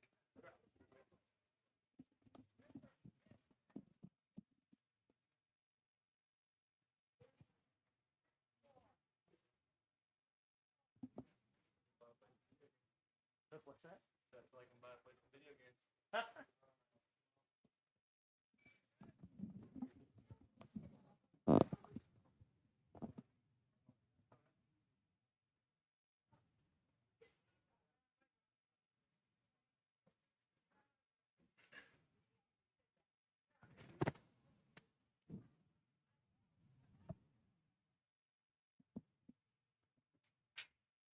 Welcome back to the Runs post-game show. As here with our player of the game. Pick the player of the game. It is the right fielder from Peach City, Texas, Austin Marlin. 4 for 5 today. A home run shy of the cycle. Austin, when you kicked off the ball game with that double, did you have an idea that you might have a shot at getting a cycle here today, or just kind of how are you feeling after you get that one-out double to begin the ball game? Well, you're never thinking about hitting the cycle. You're just trying to hit the ball hard every at bat, and that's what I was sticking to. Wasn't trying to do anything special. Just keep to my approach. What was the main thing? Your plan of attack going in today. Was there a specific pitch that you were looking for, and kind of what was some of the advice that you were getting from the guys in the dugout based on some of these pitchers? Yeah, I was just sitting fastball and react to the off speed. Got lucky, got a couple good fastballs down the middle early in the counts, and was able to drive them pretty good. And I would be remiss if I didn't talk about, when was it? It was the top of the third. Go through that diving catch and then having to double up the guy. Did that ball kind of tail on you? What happened to where you ended up having to dive for it? Yeah, so it's a little bit hard when the sun's going down, just to keep your eyes on the ball. But I was able to make a good play on it, and then I heard my teammates screaming 2-2-2. So I just didn't even get up. I just made the throw to second. Worked out good for us. And so again, a 4 for 5 outing. Again, a home run shy of the cycle. I talked about the weird stance that you have where you got 1 foot in one corner of the batter's box, 1 foot in the other corner of the batter's box. Kind of what was the idea that you got in order to have that kind of stance, and have you seen an improvement, and kind of how has it worked for you? Yeah, so I I started doing it about a year ago. The whole idea was just to stay through the ball better, because stop lunging and stop pulling off the ball so much, and I feel like I'm able to drive the ball all over the field a little bit better than I used to. Well, there you have it. The player of the game for tonight, 4 for 5, a home run shy of the cycle. Austin Marlin, great game today. And you know what? Just awesome performance from you today, man. Thank you. When we come back, we'll go through the schedule, what's coming up next for the Western Nebraska Pioneers, and then we'll go ahead and get you out of here. You're listening to the Runs Up Postgame Show on KNEB and watching on the Front Range League Network.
To wrap things up, we'll take a look ahead at what to expect on the schedule for the Western Nebraska Pioneers, and their schedule looks like this. They'll be right back at it again tomorrow as the El Paso County Baseball Miracles come to town.